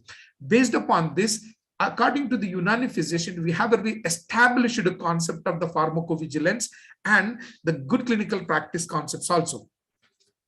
I'm very happy to place the 7 principles which is laid down by the Avicenna. One has to be adopted in the clinical trial. I believe as a researcher, as a teacher of the research methodology, I used to teach the clinical research to the students. I started my topic with this one because globally the people have accepted that the thing what Avicenna has told to be adopted in the clinical trial. The first principle according to me is when you're using some drug, that the underuse must be a pure. I mean, the question of impurity is arising. If there is impurity or it is something like adulterated, then you cannot expect its actual importance of the drug. First principle. Second principle, he said that the drug must be tested only for one condition. We know that if you look into the history, serendipitous, what is called the findings of the drugs, there are so many drugs. One drug was tested for something and then we came to know, we came out of some other indications also. Avicenna has told that if while you are doing some research or intervention on the patient, you have to focus upon that only one condition. Don't take it as another second and subsequent conditions to this. The third principle says the drug must be tested in contradictory disease states only. Here, the point here, the contradictory states means every disease is having one temperament, misaj, prakriti. Similarly, the drug is also having one particular misaj. Unani science believes that if the disease of a cold temperament, that should be treated with the hot temperamental drug. That is what the principle of heterogeneity, or we can say contradiction. In Arabic terms, Persian we call it as usul bir zid. Zid means contradiction, opposite quality. Fourth principle is the strength of the drug must be proportionate to the severity of the disease. If the disease is so severe and you are going to give a small potential, the strength of the drug is very slow and very poor, it cannot yield the effect what you are intended to be. So it is the responsibility of the researcher or the physicians to find out the severity of the disease and the strength of the drug also. The time at which the medicine therapeutic effect becomes apprehended must be considered.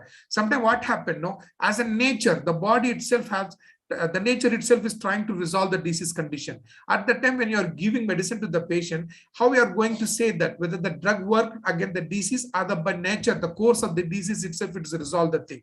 So the medicine therapeutic effect should be appropriately been addressed. The second, sixth principle has said the drug must be observed for its continued action and is the prolonged period of a time for its real effect. This is another important point. Sometimes what happened for a small time, like in the case what I have told, exceptions are there, biological variations in the individual and the drugs also there. One patient out of my career, only the one patient had told about the use of safufasrol, that is the serpent and what is called as the sarpagandha powder, causes a flare-up of his symptoms. I don't have any such a reporting.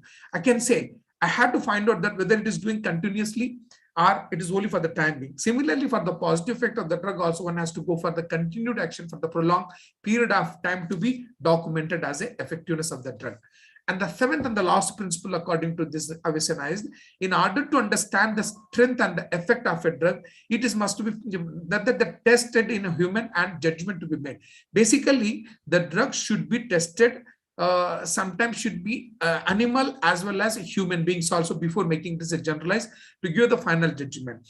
And there is a difference of opinions also, sir, because when you tested among the animal, because the temperament of the animal and the human temperaments may be different, there is a difference of opinion among the different atibba, but they propagated that drugs should be equally tested among the animals to by the same time on the human beings also. Like what today the modern, the complete drug development process in the laboratories is going to do. These are the 7 principles which focuses on the GCP, and by the same time they are going on through the pharmacovigilance point also. And let me say some of the quotations what we found our literature, and some of the authorities have said no effective medicine is without risk. Even in the introductory lecture also, we are learning from the learned speakers. That's, of course, nature, the drugs, herbal drugs are safe. Of course, it is the misnomer nowadays. It is a wrong notion. It has been proved that the most of the things from the herbal source or the nature are also proved to be some sort they have some risk also.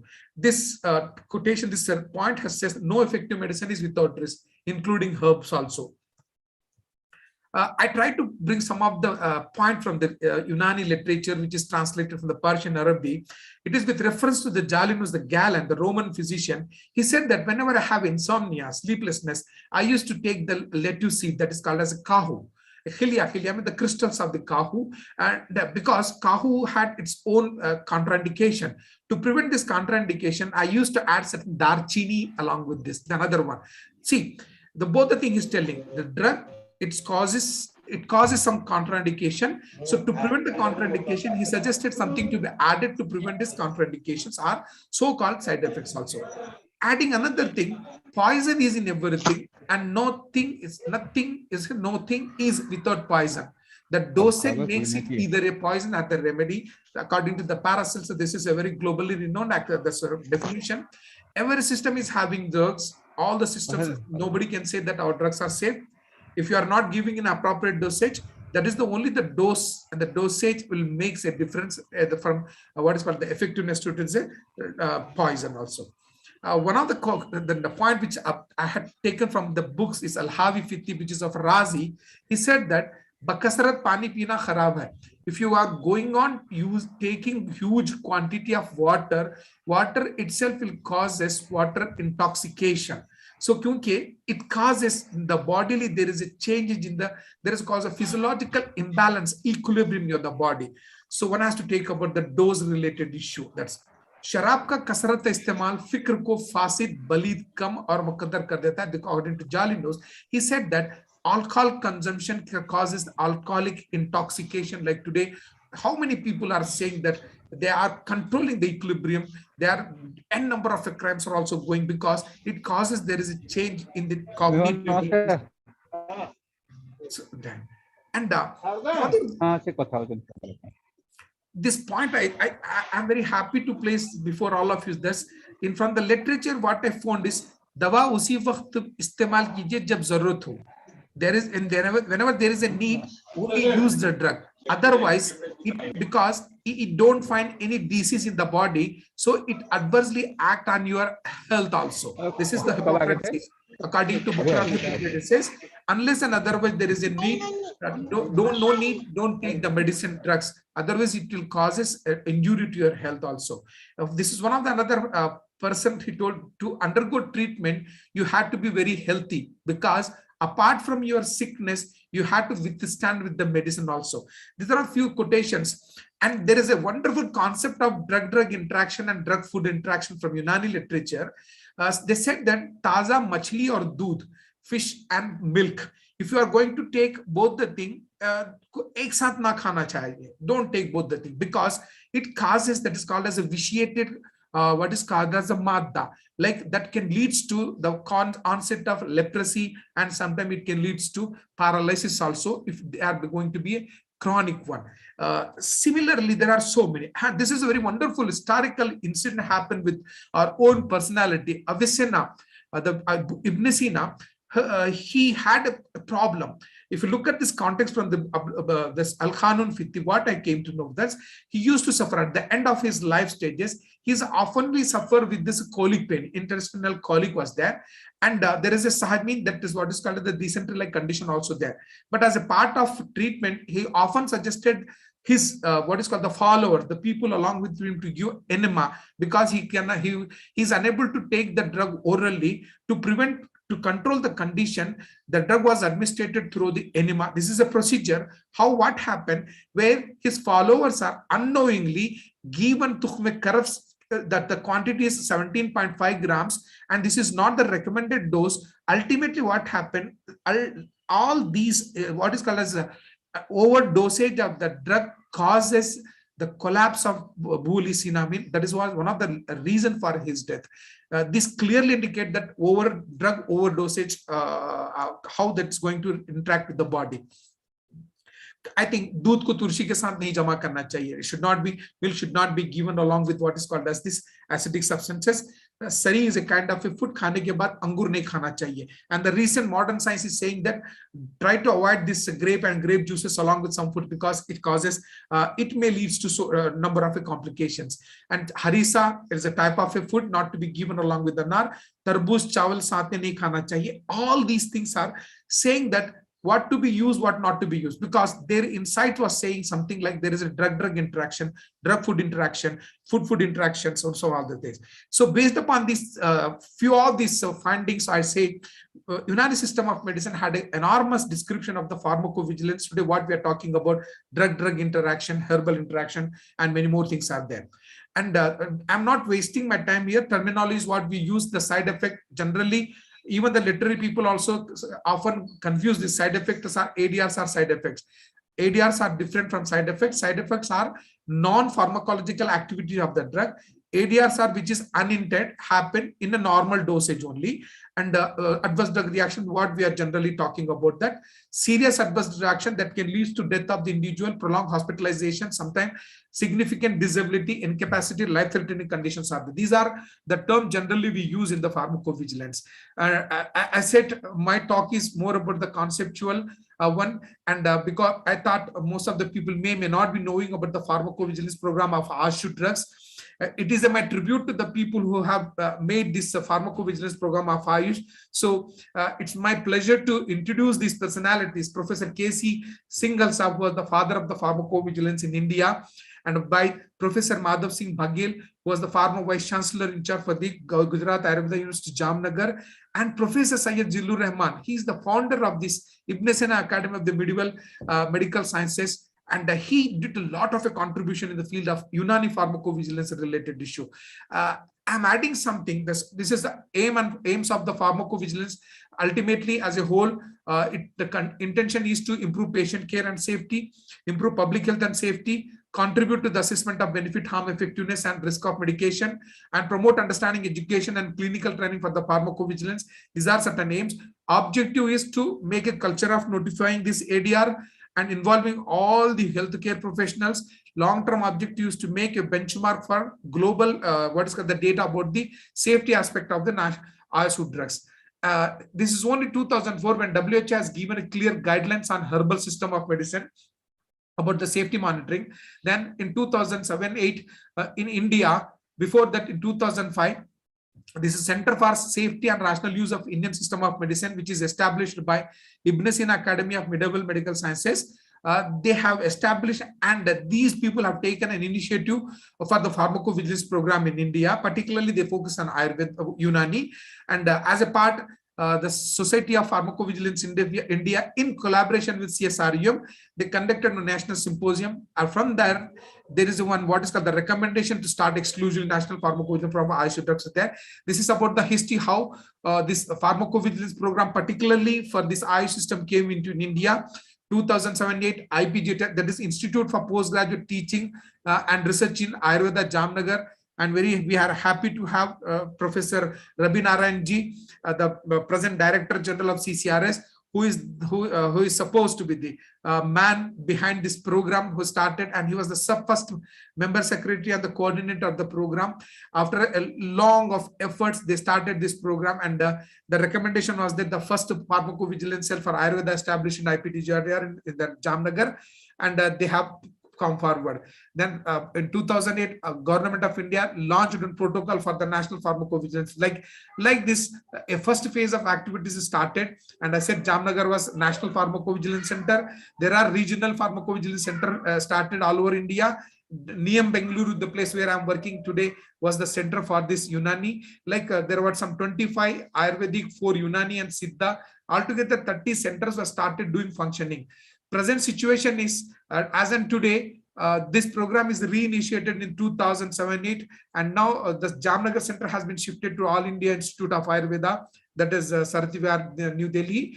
And as in today, we have 74 peripheral pharmacovigilance centers, out of which the 5 intermediary, 2 for Ayurveda, 1 for Unani, and 1 for Siddha and homeopathy.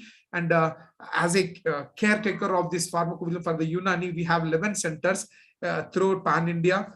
These are some of the centers, and mostly they are occupied by the Central Council for Research in Unani Medicine. Thank you for this deliberation and then giving me the opportunity. If you have any question, query, I'm here to address this, please. Amraze, thank you so much for this. Madam sir, yes. Amazing. Thank you. Thank you, Pawanji.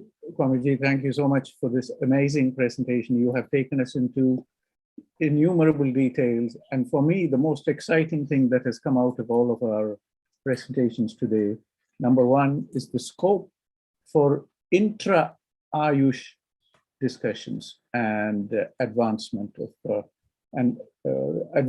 some fundamental principles of how Siddha, Ayurveda, Unani, and maybe even Tibetan systems, how they appreciate the human body. I'm particularly interested in how this knowledge, I see a lot of parallels here between the systems, and my excitement is that we have an immense opportunity for guiding future medicine, future health and well-being across the globe.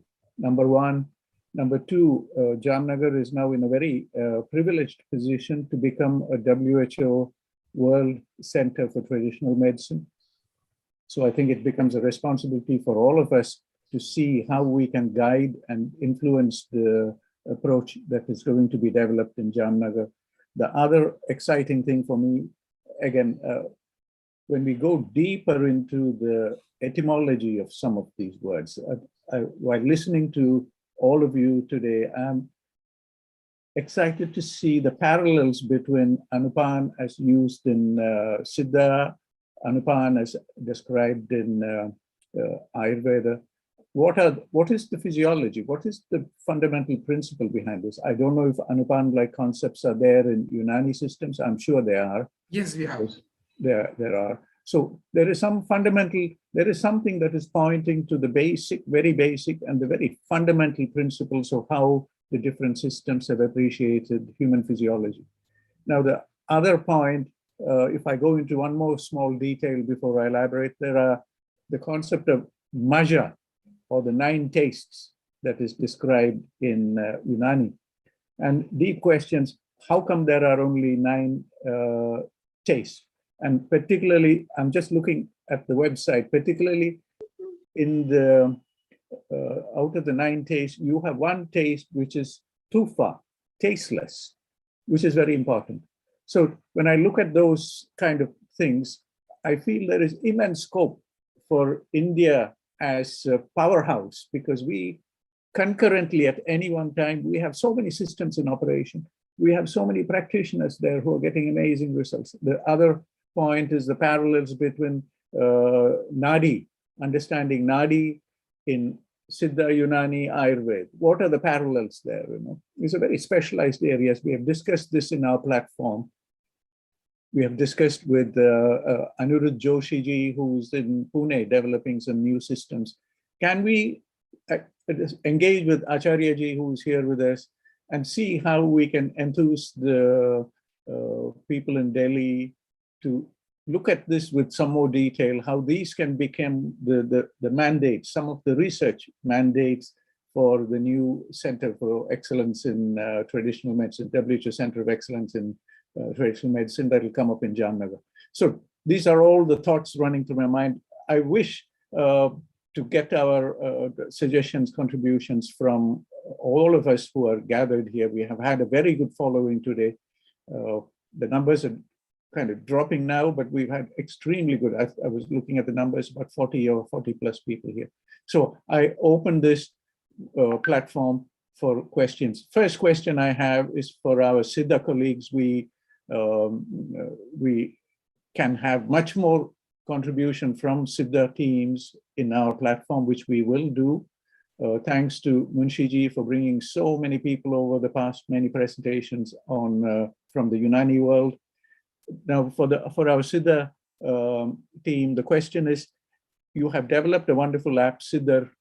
How much of the core of that app can be used for recording adverse reactions in other systems? Number one. Also, was the app developed in Tamil Nadu or was it done elsewhere? The question is, so two questions. I don't know if... Yes, sir, I will answer. Thank you. Thank Actually, you. sir, it's not only, I have just posted here one app, sir. Actually, we have another app called as Doorman. Documentation of magic. You see, pharmacovigilance has two ends. One is about the current national pharmacovigilance program has two ends. One is about the documentation of the adverse events of the drugs, and second one is about documentation of the Magic Remedies Act, the violation of Magic Remedies Act. We have one more app developed called as Doorman, which is in the has been developed and which we are currently using for our side, but it's already as moving towards the beta version, and it will be released very short. Already it is in use for, we are testing that. Similarly, this particular app, since we have developed, we have named it as Siddha Initiative for Documentation of Drug-Related Adverse Reactions. However, it's an app which will catch up the symptoms and all. So now we have, I think, we all together work even for WHO, and we have fixed up the terminologies, we have fixed up the national morbidity codes, and we have essential drug list of Ayurveda, Siddha, and Unani. If we could load all these things in a single platform, it's very easy for us to convert it into a national level. It could be made into a reporting system. So that's not going to be a very big deal. Thank you, Satyaji. I hope. Sorry, there is some. If somebody has got the, could you, if you unmute, it could be Raman Ranjan ji's microphone. I don't know, somewhere there's background noise. Please, I have a Satyaji. Thank you for elaborating. One last question from my side. You've given us names of the apps, and you've given us, my motivation for asking this question are twofold. One is how much dialogue is going on between Siddha people who are developing the program and the other modalities, Unani and Ayurveda, number one. Number two, there is an opportunity to look at extending this network where we bring in the patient also as a contributor. Sir, as you said rightly, this app could be used, since it's an open for everybody, this app could be used by a patient. But however, we have an administrative setup in such a way that it should be overseen by a center. Either it may be a peripheral or because you may be knowing about since it deals with drugs, the pharma companies come in, and people, they may to falsify others, they may go and just put in as a report, but we should be little careful on that. However, we have made an opportunity that a patient can even report straightly, and this report goes to the state licensing authority of Tamil Nadu also regularly, because since it's developed. But what we are thinking is we should we are ready to cooperate with all the other systems. Even our Director General had said to our higher officials in meetings that we are ready to give back as an app for every system. Sir, just it's a curiosity, sir. I have around 12 to 13 innovations in Siddha. It's a curiosity to bring out a digital tool. But we don't have any, we have not debounded it with Siddha alone. We are ready at any point of time to take it to the nation. Thank you, sir, for addressing those 2 points. And the floor is open for comments, questions. Madanji, this is Acharya-ji, Namaskar-ji. Madanji, as our Acharya-ji is just leaving the meeting, so if any question is related to him, can be given priority. Hanji, please. Madanji, just for your kind information, before 3 days when I joined this, and I met secretary and additional secretary, then government is very proactive. As you told rightly, the global center is going to be established, So government is giving free hand now money. They have no objection for more money, manpower, all these things to. They have a robust pharmacovigilance system for Ayurveda, Siddha, and Unani drugs. They assured. And in the review meeting also, our additional special secretary has given much importance on this pharmacovigilance program for Ayurveda, Siddha, and Unani drugs. And we hope that government is proactive. And from our side, we must encourage our researchers and the physicians to actively participate in this program. With this, with a positive thinking that we can have a robust pharmacovigilance system, and particularly government is thinking that as we are establishing global center at Jamnagar, it is going to be established shortly, and we must have a robust pharmacovigilance system here. With this note, I thank you all again, and thank you all. Thank you, Acharya, for your kind words. We will look forward to your continued guidance and input into our discussions as we proceed. Namaskar ji. Thank you. Thank you, sir. Thank you, sir. Namaskar ji. Namaskar. Thank you. Namaskar. If I can see there are a lot of people who will have questions. To make it easy for us to address these questions, there is if you go to the reaction button on the bottom of the screen on your Zoom screen and use the raise hand option, then it will come through. But while we get those questions, I wish to take some feedback from Munshi ji, Aleemuddin ji, Mohd ji. Mohd ji, perhaps you have something to add here. Mohd ji, namaskar. Floor is yours. We would like to hear from some feedback on today's presentation. Yeah, it is actually an industrialist. Yes, exactly. Yes, I have one question here. I have been the last to light on. That's right. This is for all of us here. The last few, almost 18 months now, I have been following Arkeazib as a formulation because of the COVID issues, Arkeazib, and about use of Arkeazib as a prophylactic. And when I look at the ingredients, the 3 ingredients that go in, I see a lot of parallels with what is there in Ayurveda systems. And I'm reminded here about who is making the best Arkeazib and who is setting the standards for Arkeazib. For me, when I look at that formulation, the question that comes to mind is if I have pudina, ajwain, and kafoor, then how do I extract? What is the text, the old text, wherever Arkeazib appears as first entry? How is it described, the distillation process, how to get the oils out, etc. So this is my question. And it goes into that area, not only the basic process, but also the standards and the quality control and all those things, which is part of our discussion today. Thank you. Regarding Arkeazib, basically it's a very simple process. We use thymol, menthol, and camphor. The crystals of thymol, crystals of menthol, and crystals of camphor. And when they are mixed together, that automatically gets converted into liquid. So we have to do nothing at all. Munshi I think Mohsen Saab will throw light because he's in the industry and he's manufacturing it. He will Hanji, thank you.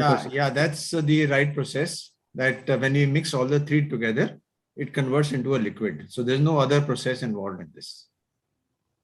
But the crystallization, is there a traditional protocol for crystallization? I think Aleemuddin ji is nodding his head. Aleemuddin ji, please. Exactly, sir. I got your point. In fact, my brother, they are telling about that just a mere mixing of these crystals together, 3, it will be converted into liquid. But in our literature, it is clearly mentioned the procedure of taklis, that's called as a process of distillation. Classical, though I'm not a person from this pharmacy department, I'm from the Moalajat, that's a side. I don't have a clear picture, but it is clearly mentioned about the procedure of obtaining the crystals of either like kafoor, pudina, and sathiyarajeswaran. So it is there in the textbooks. It's in the text. It is clearly there. I'll try to provide you in a span of time. Please. Because right now, but I'll definitely send you the procedure, and it is all the pharmacy books it is mentioned, because today we know about the modern methods of crystallization, but it is there since the beginning, how they used to extract that, how they used to make the crystallization also. Definitely, sir. Of course, I'm about to acknowledge, because I'm evident for your presentation, which is organized by this SDM Hassan people. At that time, you share about your own experiences and the effectiveness of this RKG in pandemic time. Still remember, I was one of the participant of that program, sir. I was about to acknowledge. As I assure you, I'm going to provide you the entire technique, how they adopted for extraction, sir. Thank you, sir. The reason why I'm also asking this is here in Cambridge, we celebrated the 1000th anniversary, Avicenna's 1000th anniversary, and his book, Canon of Medicine. Exactly. And together with our friends from Kazakhstan. So we had a very, very good meeting here with the ambassador, Kazakhstan ambassador was here, etc. And they are all partners in our initiative, you know, because there is a lot of knowledge there sitting in Kazakhstan. There is a lot of knowledge. I'm now in touch with Munshi about Munshi presented about Iran, and there is a lot of knowledge there. And these are the kind of details, and there are parallels with lessons we can learn from Ayurveda for Siddha people in Ayurveda protocol. So this is my question. Thank you. I would like to submit here one thing, and we are very happy. We are very lucky enough that tomorrow, 6th March, is the actual date of publication of this Al-Khanun Fittib. This is and last year I had an opportunity to address the gathering at Lucknow, because there is one NGO. They are dedicatedly organizing some program on particularly the 6th of March. That is in view of the publication of Al-Khanun Fittib, sir. You know that, and I'm very happy. The 6th Al-Khanun. Al-Khanun. The Canon of Medicine was it is said, this was the standard textbook of medicine across Europe till 1600s. Everybody read, everybody had to read Avicenna, you know, so it is a very important text. And like with problems with Sanskrit, many people find Farsi and Arabic script difficult. So we need help from people to go deeper into this, into the text and to understand. I want to thank you for your one slide where you showed how anima, I don't know, what is the Unani term, like basti, and how that is used, how Avicenna describes it being used late in his life for these. So thank you for. We call it as a hukna. You see, hukna, enema. Aleemuddin, I think there is a need for these discussions, you know, between, and this was meant to have happened in Karol Bagh, in Tibia College. Yeah. And I feel there is a gap remaining. There is a gap still that needs to be filled.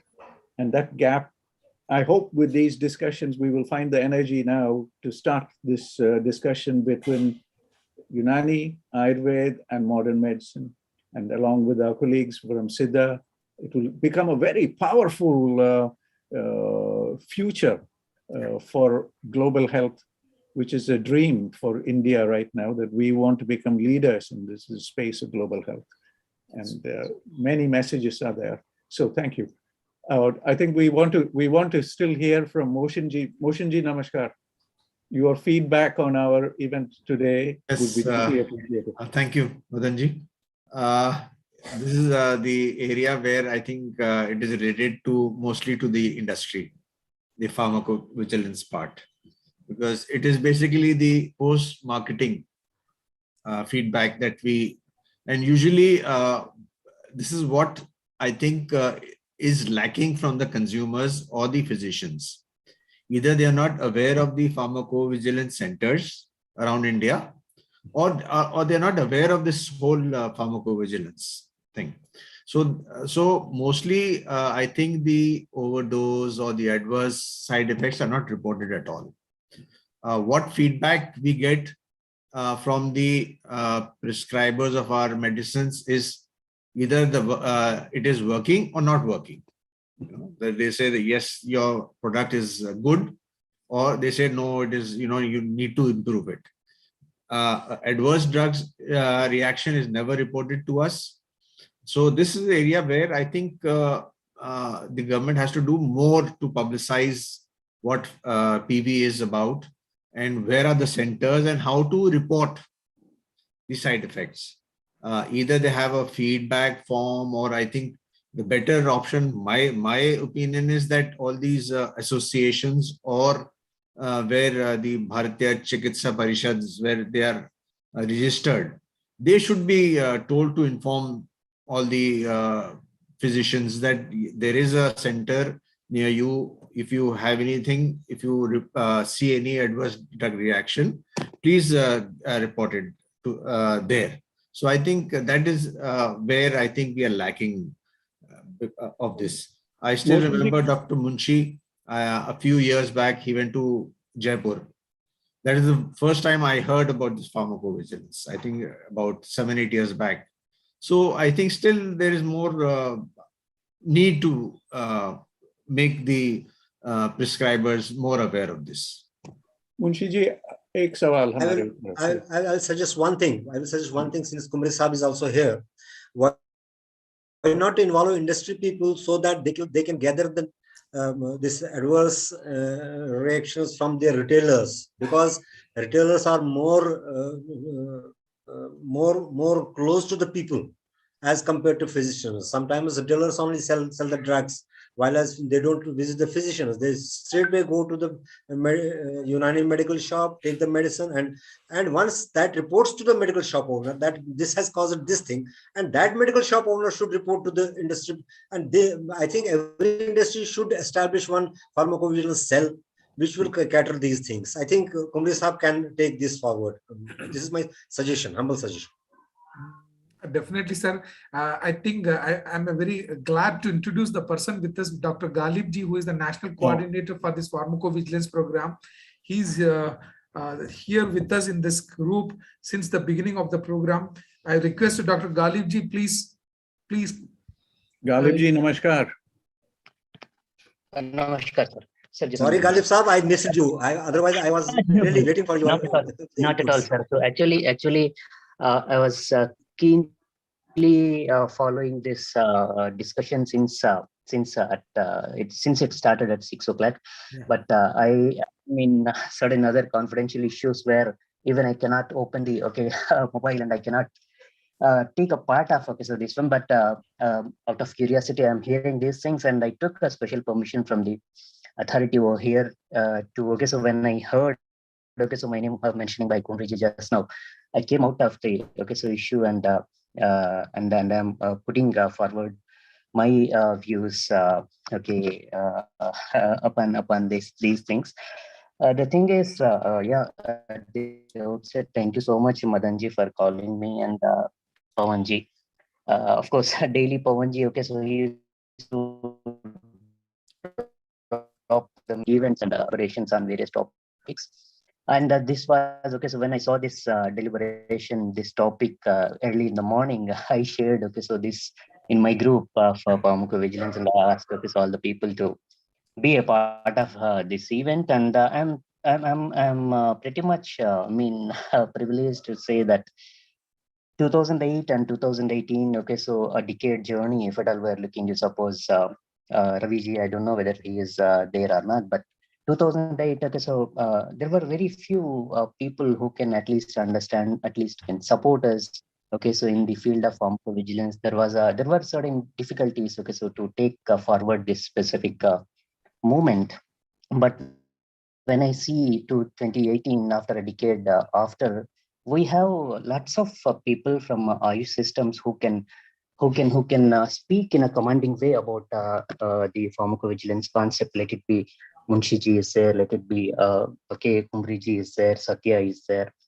Of course, homeopathy experts are also there. Are many. So Ravi ji, he is the pioneer, definitely. So I can give credit to him that so he was the first coordinator in 2008, and still he is contributing immensely in this program.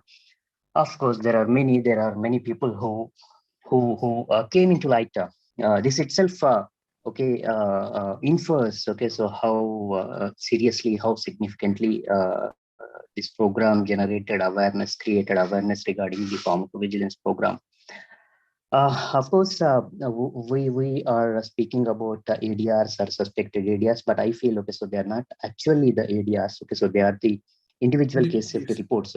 Yes, so they are the individual case safety reports depending upon one specific what I can say inconvenient manifestation. So one cannot blame or one cannot say that yes, this is ADR. No. So this is just a signal. So that such kind of signals, if at all we are able to gather from across the country, from all the corners, if suppose, then we can say that yes, okay, so this is this molecule or this specific formulation in this specific combination is going to create some sort of inconvenience, and that can be said that yes, okay, so such kind of ADRs are possible. But of course, okay, so even we cannot say that okay, so these traditional systems are free of complications or free of side effects. No, we cannot say that.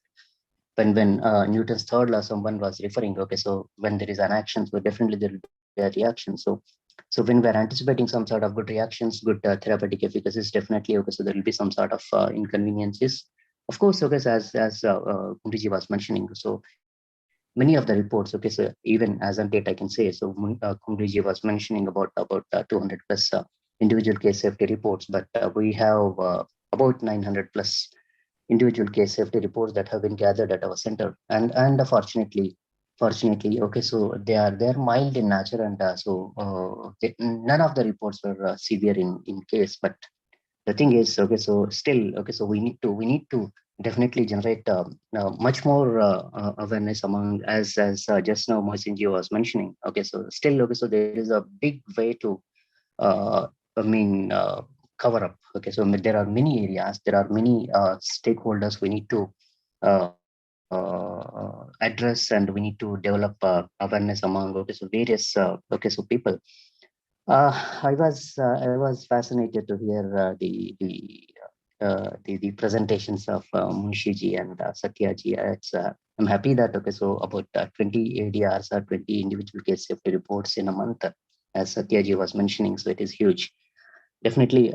So I'm sure that okay, so those individual reports, okay, so they may be entering into Siddha application. Otherwise, okay, so to the National Pharmacovigilance Program. I'm thankful to all the okay, so learned speakers that okay, so they are standing behind okay, so this program of Ministry of Ayush, the National Pharmacovigilance Program for ASM and H drugs, and then the program, if at all it is running successfully since last a couple of years, it is just because of so those people who are immensely contributing. And definitely, as Madanji was mentioning some time back, that okay, so yes, traditional systems, okay, so they are the powerful future of global health. But the thing is, at the same time, so when the demand is increasing, so definitely we should come up with some sort of significant evidences to say that yes, these are safe, or okay, so these may create some sort of inconvenience if at all it is not used in a systematic way. So these things are very much essential, and so these issues are supposed to be addressed, and these issues are supposed to be, of course, there are many challenges. Okay, so these are to be systematically addressed, I feel so. And of course, head drug interactions. So there are many challenges. Material vigilance. When Munshiji was mentioning about head drug interactions, I should thank Pawanji's advice. Okay, so I should take the support of or acknowledge the support of CK Khatiyarji, under whose support. Okay, so we have at least conducted 3 studies. One with the Nishamalaki for Prameha, diabetic so formulations, and then Sarpaganda Ganavati, so research for antihypertensive drugs, and then very recently, a couple of months back, the reports of Lashunadi Vati. So these 3 drugs, so they have been studied under the guidance of CK Khatiyarji at Imami Laboratories, Kolkata. And so the results were okay, so they were encouraging. But of course, okay, so these 3 studies, okay, so it is nothing. So there are many combinations, there are many formulations, okay, so they are supposed to be done at and there is a huge, immense potential to work in this specific area. So there are many such kind of issues, okay, so they have been discussed immensely. Before, okay, so moving, okay, otherwise concluding, so I thank Rajeshwaran, Sathiyarajeswaran. So it's a huge, it's a wonderful presentation. And as he mentioned, of course, he didn't mention about, okay, so one point that, so this has been, of course, Raviji, okay, so in his concluding remarks, he was mentioning. So this application, okay, so that can be definitely customized with Ayush systems. Of course, it is for Siddha, but that definitely can be customized by incorporating the various related areas of Ayurveda, Unani, and Sovaripa or homeopathy, whatever. And this was almost just a fortnight back. It was presented in front of PK Pathakji. And he insisted upon, okay, so customizing this application to Ayush systems. So let us see. So definitely we'll take the help of Sathiyarajeswaran ji. So in customizing so this application to Ayush systems. Kalamji, we are very happy that you are here with us. I'm so sorry to stop your flow. I have a one pointed question. Are we doing enough? Number two, so maybe one or two other related things. 2023, in Geneva, the World Health Organization's traditional complementary medicine strategy will be updated. And this issue of ADRs and the related quality control area, pharmacovigilance, will all play a big part in how much India would contribute to reshaping the strategy for the next past 2023. What else can we do here on this platform to touch on those points, particularly from pharmacovigilance and in terms of new technologies, particularly information communication technology, which we can use, and also education standards. So the question is slightly broad. I'm presenting all those options here in terms of WHO's next round of the traditional complementary strategy. That is for the whole world. How are we missing some points? What are the discussions going on in All India Institute Ayurveda and in New Delhi in general in the ministry about that? And where does this fit in? Where does pharmacovigilance fit into those discussions? Yes, because sir. we are very close to all do. these things in Delhi, and we are very fortunate that you are giving us a little time just sharing your thoughts. Yes, sir. So thank you so much, and I do agree with okay. So some of the points that have been mentioned by earlier speakers, and I do agree that that traditional systems definitely so they can immensely contribute in the global healthcare. The thing is, as you just mentioned, the existing mechanism, the existing structure, I feel so this is not enough at this moment. And just we have, okay, so in some of the presentations, some of the speakers, okay, so they are mentioning, so we have just 70 plus centers across the country, but and involvement of the commissions, let it be National Commission for Indian System of Medicine, let it be, okay, so all the Ayush colleges, okay, so let them be open pharmacovigilance cell with them, and then let them encourage and let them start, okay, so reporting, or let them see the patients, okay, so through the eyes of pharmacovigilance, and whatever the, okay, so inconvenience it is coming up, you suppose, okay, so let them report it. If at all they are not, if at all, okay, so there are no such kind of, okay, inconveniences they are reporting or observing, you suppose, okay, so in that case, okay, so they can say that, yes, okay, so the monthly OPD is, it's about 5,000 OPD, and then in these 5,000 OPDs, okay, so after using all these formulations, after using, okay, so all these procedures, okay, so there is no adverse drug reaction, you suppose, okay, so such kind of reports, if at all they are coming up, you suppose, monthly basis, it itself says, itself speaks that, okay, the procedures, the modalities, okay, so they are safe enough. And of course, when it comes to the global point, you suppose, at least, okay, so when zero is there, Southeast Asian regional of countries are there, so member states are there, you suppose, in such kind of coverage, if at all we are looking, you suppose, we're fortunate that, okay, so during 2020 2021, okay, so these 2 years under the banner of Southeast Asian Regional Office of Delhi, where Dr. Kim is there, under him, okay, so there were 2 pharmacovigilance program, exclusively pharmacovigilance program for traditional systems of medicine. So these are the programs they have been initiated, they have been conducted, training programs they have been conducted for the member states, where we have involved in that. And of course, Raviji also, okay, so he was a part of, okay, so this event.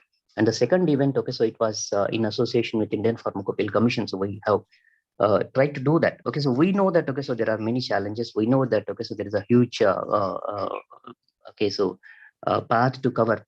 That's why, so we are taking the support of Indian Pharmacopoeia Commission. We are taking the support of CEDESCO to understand, to come out with the bottlenecks.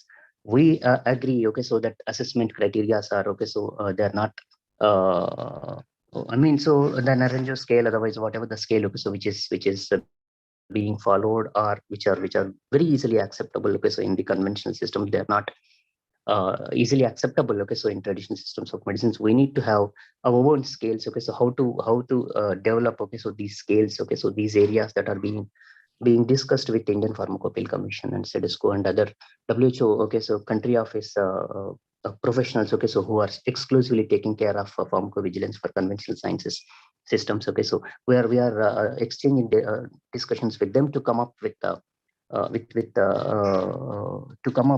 certain protocols which can be suitable for the traditional systems of medicines. So I hope, my fingers are crossed at this moment. I cannot say that, okay, so at which point, okay, so these deliberations are, but we hope that, okay, so we'll be coming up with some sort of systematic protocols that can be useful for traditional. Thank you, sir. The reason, Galibji, again, I repeat this thing, when we come to that level of the Southeast Asia Regional Office, and even more so when we come to Geneva and where the 6 regions are interacting, this becomes extremely political. And the thing is, as a group here, collectively, we have a lot of firepower, for want of better word, to start to discuss among ourselves how to start to craft some initiatives so that we can have enough a well-argued position for influencing Southeast Asia Regional Office and the 10 countries there, and also to send a strong message to Geneva, saying that we have something here we want to share, that we are prepared for this event. Thank you, Galibji. Thank you so much for being with us. If there are more questions for Galibji, we are very lucky to have Galibji here with us. If there are more questions from the audience, also we are ready to. The platform is open. I don't know if Aleemuddin ji has some comments in response. I think he has. Namaskar ji. In fact, I just carry forwarded the question to Galibji only, because Mohsin Delvi was talking about that more people to be involved in sensitizing about the pharmacovigilance objectives, particularly the stakeholders of this pharmaceutical industry. Galib sir, till now we have conducted some thousands of people have got benefited with this awareness program sensitization, but till now we have not. Of course, in 2016-17 from our end we have conducted it to CME for 2 days. At that time also we have sent a request to all the stakeholders, particularly the pharmaceutical industry people also, but there was a thin, or otherwise I can say negligible representation from their end. I can say that awareness about the pharmacovigilance was not much more among the stakeholders at that time. Definitely from this platform, and I'm extending request to the Galib sir, in near future, we are going to have a specific program for the orientation sensitization about the objectives of the pharmacovigilance with the stakeholders. I wish Mohsin Delvi people will come forward for sponsoring, and in whatever aspect we would like to take their help to have a group of people, particularly the pharmaceutical industry of the Unani, so that we can go for better understanding the objectives and execution of all these objectives of the pharmacovigilance. So there is one organization of industrialists, that is UDMA and ADMA, Ayurvedic Drug Manufacturers Association and Unani Drug Manufacturers Association. So correct. It is better to involve those 2 organizations, and Mohsin Sahib is part and parcel of that, and Pawan ji is part and parcel of ADMA. Mohsin ji is part and parcel of UDMA. So yes, if we involve these, we go through these 2 people, I think we can be successful. That's what I'm expecting, that Dr. Mohsin Delvi people will come forward from the UDMA, so that we'll have a proposal to the government in how best we can able to execute this program, particularly for the Unani manufacturing ones, because Mohsin sir is also a president for this UDMA, and I believe he has to take more responsibility, and from the technical support with the collaboration of the ministry, we'll try to solve out this one. And I need Dr. Galib's help, because he's our national coordinator for all sort of financial supports and many more things. We are totally relying upon their one. And initially we'll have a discussion with these people. And at the end, I think probably by the end of the 2022 or somewhere in the mid of the 2022, we'll have this program for this stakeholders. Even if government can, if government can give some SOPs to them, maybe they may come forward with the This is what till now we to don't establish have. The pharmacovigilance cells in the industry. That's what I just want to The correct proposal. you, Madan sir. Aleemuddin Saab. I'm not the president. I'm the general secretary of. Even more importantly, more important, sir. Unless and otherwise this general secretary is not accepted the proposal, and it is very difficult to. We have to convince you. Then only the proposal will be escalated to the president, sir. Then it will be signed by the president. Definitely. We have seen in democratic setup, president is just to sign. Rest of the work is to be done by the our general president secretary. is not just the signing authority. He is very much active in that, in whatever decisions we do take it together. Definitely. So yes, definitely I'll discuss it with him. Please. And as this pharmacovigilance is related to the stakeholders and mostly to the manufacturers. So I think definitely we can collaborate and have some this thing where the industry can get involved. Mohd, I want to dangle a carrot here in front. Please. And the carrot is a very simple one. Manlo, COVID is here with us. It's not going to go away, at least for a few more years. Now let us assume this is purely for Mohd because he is interested in returns on investment, et cetera, and those kind of issues. Academics, researchers, we worry less about it, but industry has to. Mohd, here is a simple suggestion, a question and a pointer.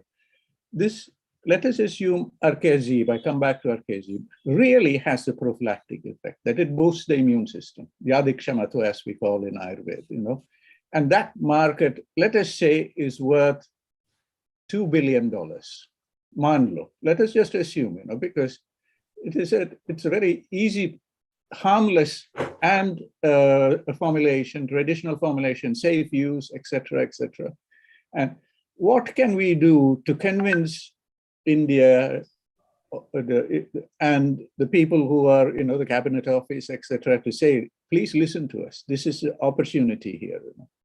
Because government operates also in a different way, and we have to understand the language of government. When they come to budgeting every year, once a year, they do the budgeting, we can't get money out of it.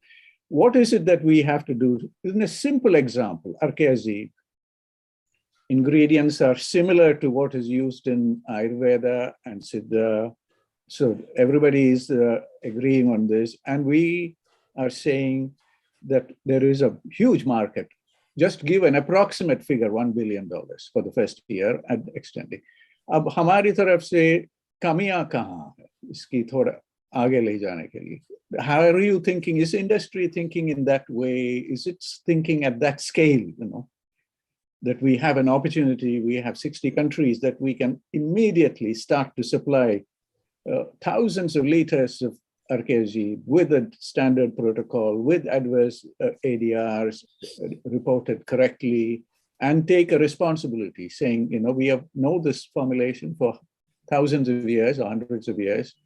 What can we do? And can we bring the other industry players into this, FICCI and all of those other kind of people who have a marginal interest? What is it that we can do together with yourself, Mohd, together with the large groups, something I think we are missing an opportunity. And this, for me, I feel very privileged to be here today because we have Ayurveda, Unani, and Siddha people all agreeing on everything. And I feel somebody should take that leadership. Mohd, you are in a very strong position to take that leadership. Thoda sa, whatever we can do, we can offer you complete support. Europe, say, from other places, we can give you that support. But we want to see if World Unani Foundation is in a position to give this as an example. We can come with other examples also. And number two, I see Harish Varmaji is here from Toronto, Canada. Harishji, namaskar. Harishji, I'd like you to come after Mohd to discuss a little bit about ashwagandha and the adverse effects that we are seeing. So first, Mohd on Arkezib and how we can use something to look globally, 60 countries, 70 countries, and we can just do a market assessment and make some approach. So first, Mohd, please. This Arkezib, I think most of the industry people were not manufacturing this under Arkezib's name. We were having different proprietary drugs with the similar formulation and using it as a first aid. It's not just that it is used for corona or something, but you can use it internally for a lot of ailments, for your sinus, for headaches. You can apply it on your head. For stomach ailments, you can have a drop or two. So for bruises, for mosquito bites, other bites. So it's a tremendous potential for this product, and I think that is why it is called Ajeeb. Ajeeb means Ajeeb. So Moshinji, my comment is, where are we missing in this coordination? Yes. So now what you said, that this Ark Ajeeb, okay, now because of this corona period, this name has spread to whole of India and to the public that yes, this is good for corona. But now the like you said, that what about the export potential of this product? Exactly. It's a very big market. Unfortunately, I would say that though the Ayurveda market has been able to capture or take advantage of this corona, but the Unani industry has not done so.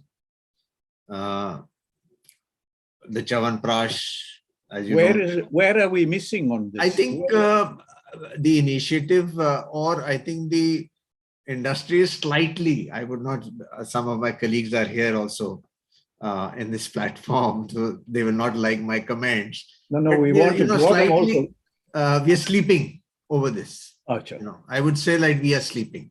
We did not wake up at the right time, or we were just busy in the local market and not seeing the potential of this product. Like you said, it's a $1 billion market for the exports. So here, I think we are lacking on this, that we're not taking the advantage of the situation, just concentrating on the Indian market, and that's it. Thank you for being very frank. Mohsin Saab, one thing, since you have reservations, you can't talk freely. No, I don't have any reservations. I may say bluntly, I may say bluntly that from the industrial sector, except Mohsin Saab, nobody comes on the platforms.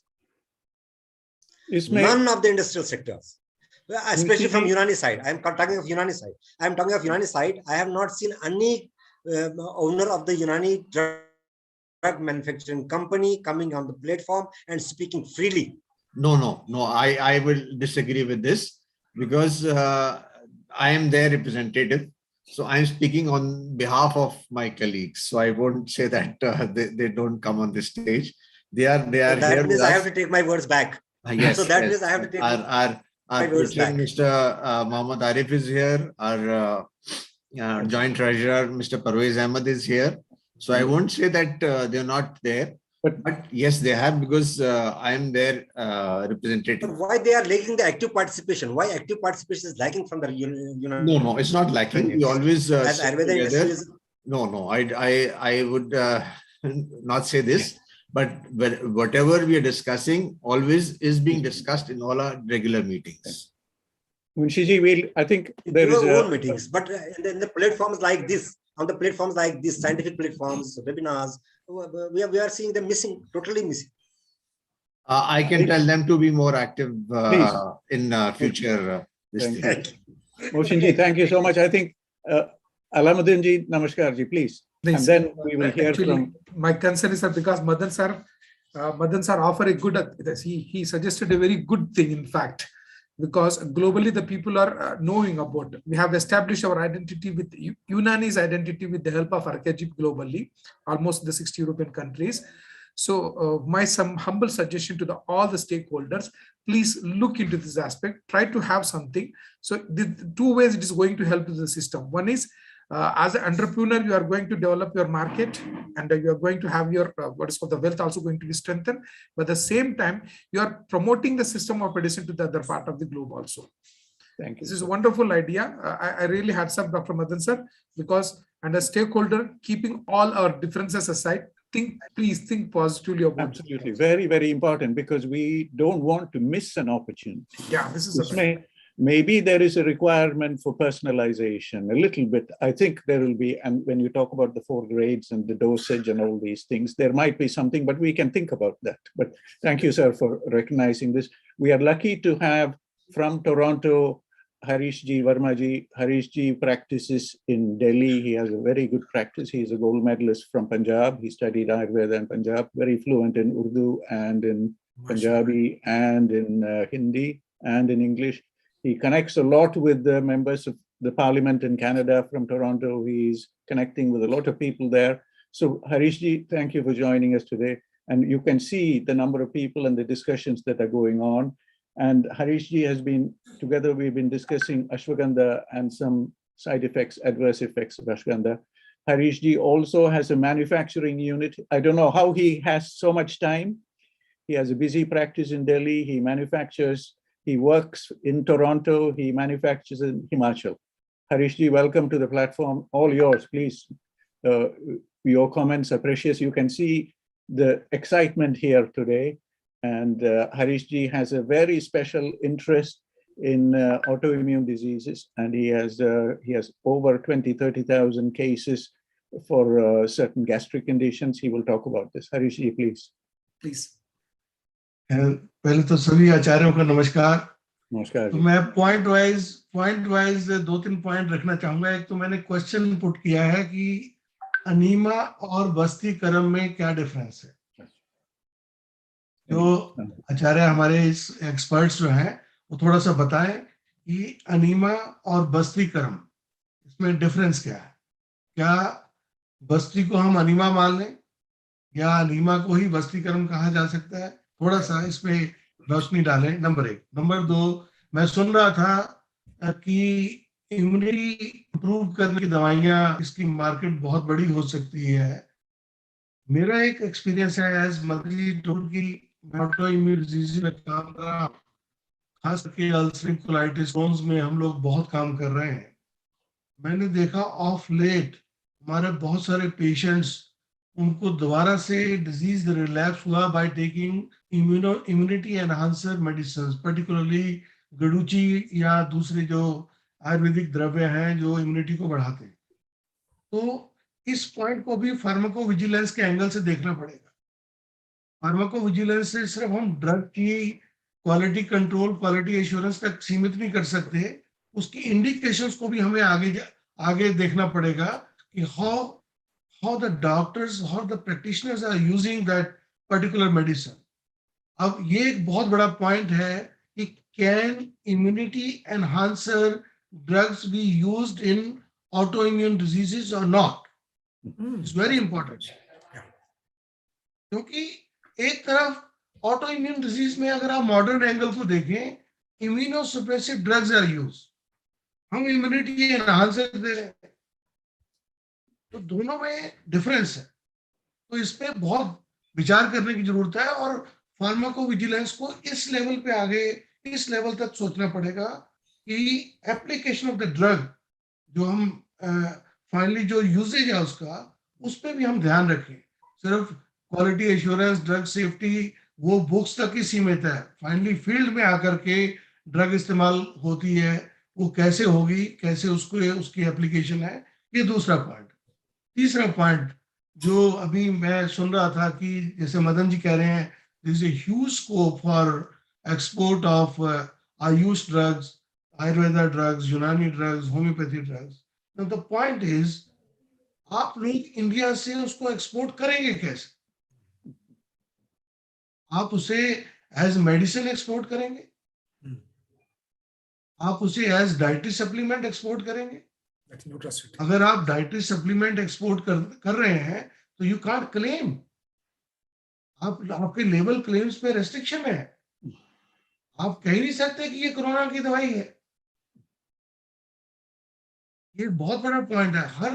और फिर second, आपने अगर medicine as a medicine उसको approve कराना, it's a very long journey, क्योंकि उसमें phase 1, phase 2, phase 3 clinical trial सब कुछ इन्वॉल्व है। वो एक नई ड्रग के एंगल से आपको लॉन्च करना पड़ेगा प्रोडक्ट, और वो $billions की इन्वेस्टमेंट है उसमें, बहुत ह्यूज।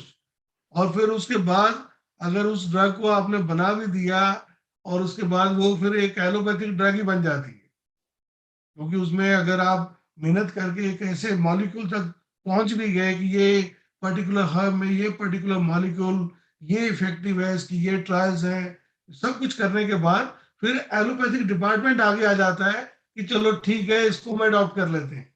जैसे हमारी बहुत सारी हर्बल मेडिसिन रिजर्पिन है, उन्होंने अडॉप्ट कर ली।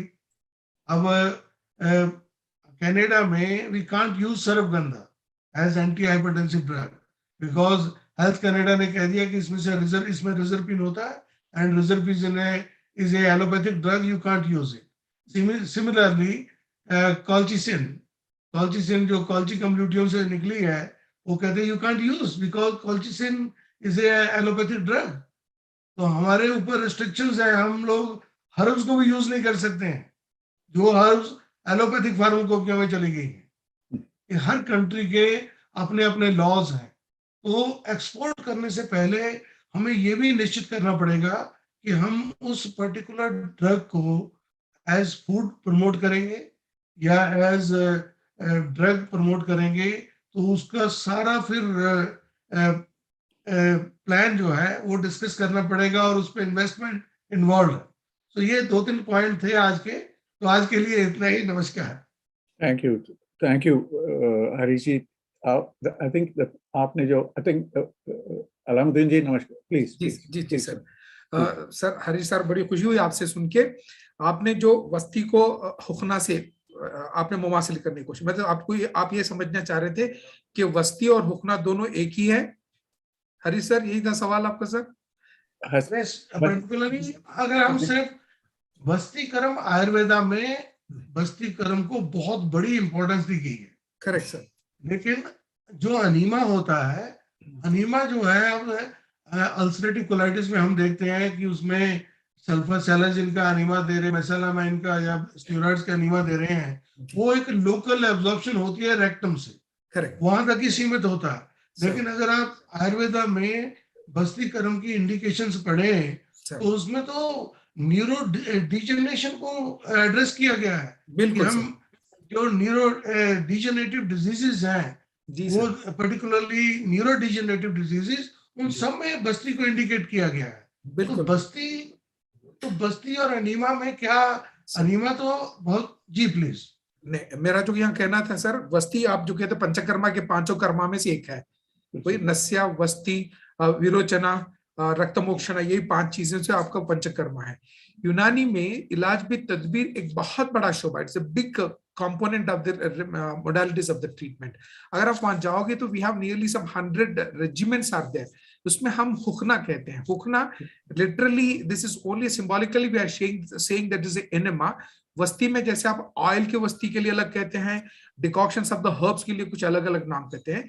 यूनानी में जो हुक्ना कहते हैं, हुक्ना के 10 किस्म बयान किए गए हैं।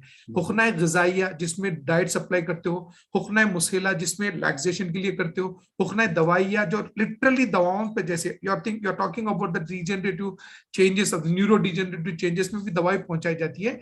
इस तरह यूनानी में भी बहुत सारा डिस्क्रिप्शन है sir. What I believe is, I think we have more resemblance with the vasti and the hukna. Different types of हुक्नास are there, but in latinized version में हम उसको एनिमा ही कह सकते हैं, but different based upon the different drugs, ingredients what you are using, we have specific names also for different diseases sir. I hope you got the answer to the question 1. क्वामरी जी, हमारी तरफ से एक सवाल जी। जी sir, जी sir. अगर आप इसको दोनों को ले आए, बस्ती जो आयुर्वेद सिद्धा में है और आपके इसको हुक्ना जी, हुक्ना, अगर इसकी जो आपकी किताबों में जो है डिटेल और आयुर्वेद वालों के साथ अगर हम दोनों साथ बैठ के अगर देखें, will there be a lot of similarities? बहुत होंगे जी इसमें। Exactly. और लगता है आपकी सिस्टम में you have even more derivations. क्यों? Some of the places we have. I think it is, excuse me, I think it is purgation and enema are two no, the difference. Panchakarma में दिया जाता है जो मुसिल किया, नहीं, मैं यूनानी की बात कर रहा हूँ। यूनानी में हुक्ना के मुख्तलिफ किस्में हैं। अगर आप इसहाल लाने के लिए कह रहे हो तो हुक्ना मुस्हिला कहा जाता है। हुक्ना खाबिजा भी है जो खाबिज एस्ट्रिंजेंट प्रॉपर्टी के लिए किया जाता है। हुक्ना सहज मानिय सहज, अगर अंदर अल्सरेशन है तो उसको रोकने के लिए अलग किया जाता है, उसकी दवाएं भी अलग होगी। हुक्ना ग़िज़ा को पहुंचाने के लिए भी किया जाता है जिसे हुक्ना ग़िज़ाया कहा जाता है। So based upon the indication we have specific drugs and components and उसके अलग अलग टाइप बन जाएंगे sir. This is what Quamri ji, we are so happy you are that here. purgation is separate and hukna is separate. That's what I'm telling. Panchakarma के पांचों कर्मा में वमन, Virochan, नस्य, वस्ति and Panchak this रक्तमोक्षणा, इन 5 चीजों को अगर ले लिया जाए तो यूनानी में हमारे पास बहुत सारे किस्में हैं। रक्तमोक्षणा एक बिल्कुल अलग एंटिटी है जिसे हम इस्तफरागदम कहते हैं तदाबीर के। इसके अलावा जो दीगर तदाबीर में जिसमें आप इसहाल है, इदरार है और आपके कई है, अमल कई है, इसहाल परगेशन है तो लिहाजा वो हो गया विरोचना से। वमन हो गया कई से, दैट इज वॉमिटिंग, एमिसिस का। नस्या कहते हैं नाक के जरिए पहुंचाने वाले बहुत सारे तरीके लाभ, जैसे नुफूख, नुशूख, खुतूर, बहुत सारे टेक्निक्स हैं। हुक्ना ऑफ कोर्स यूनानी में भी काफी कुछ है।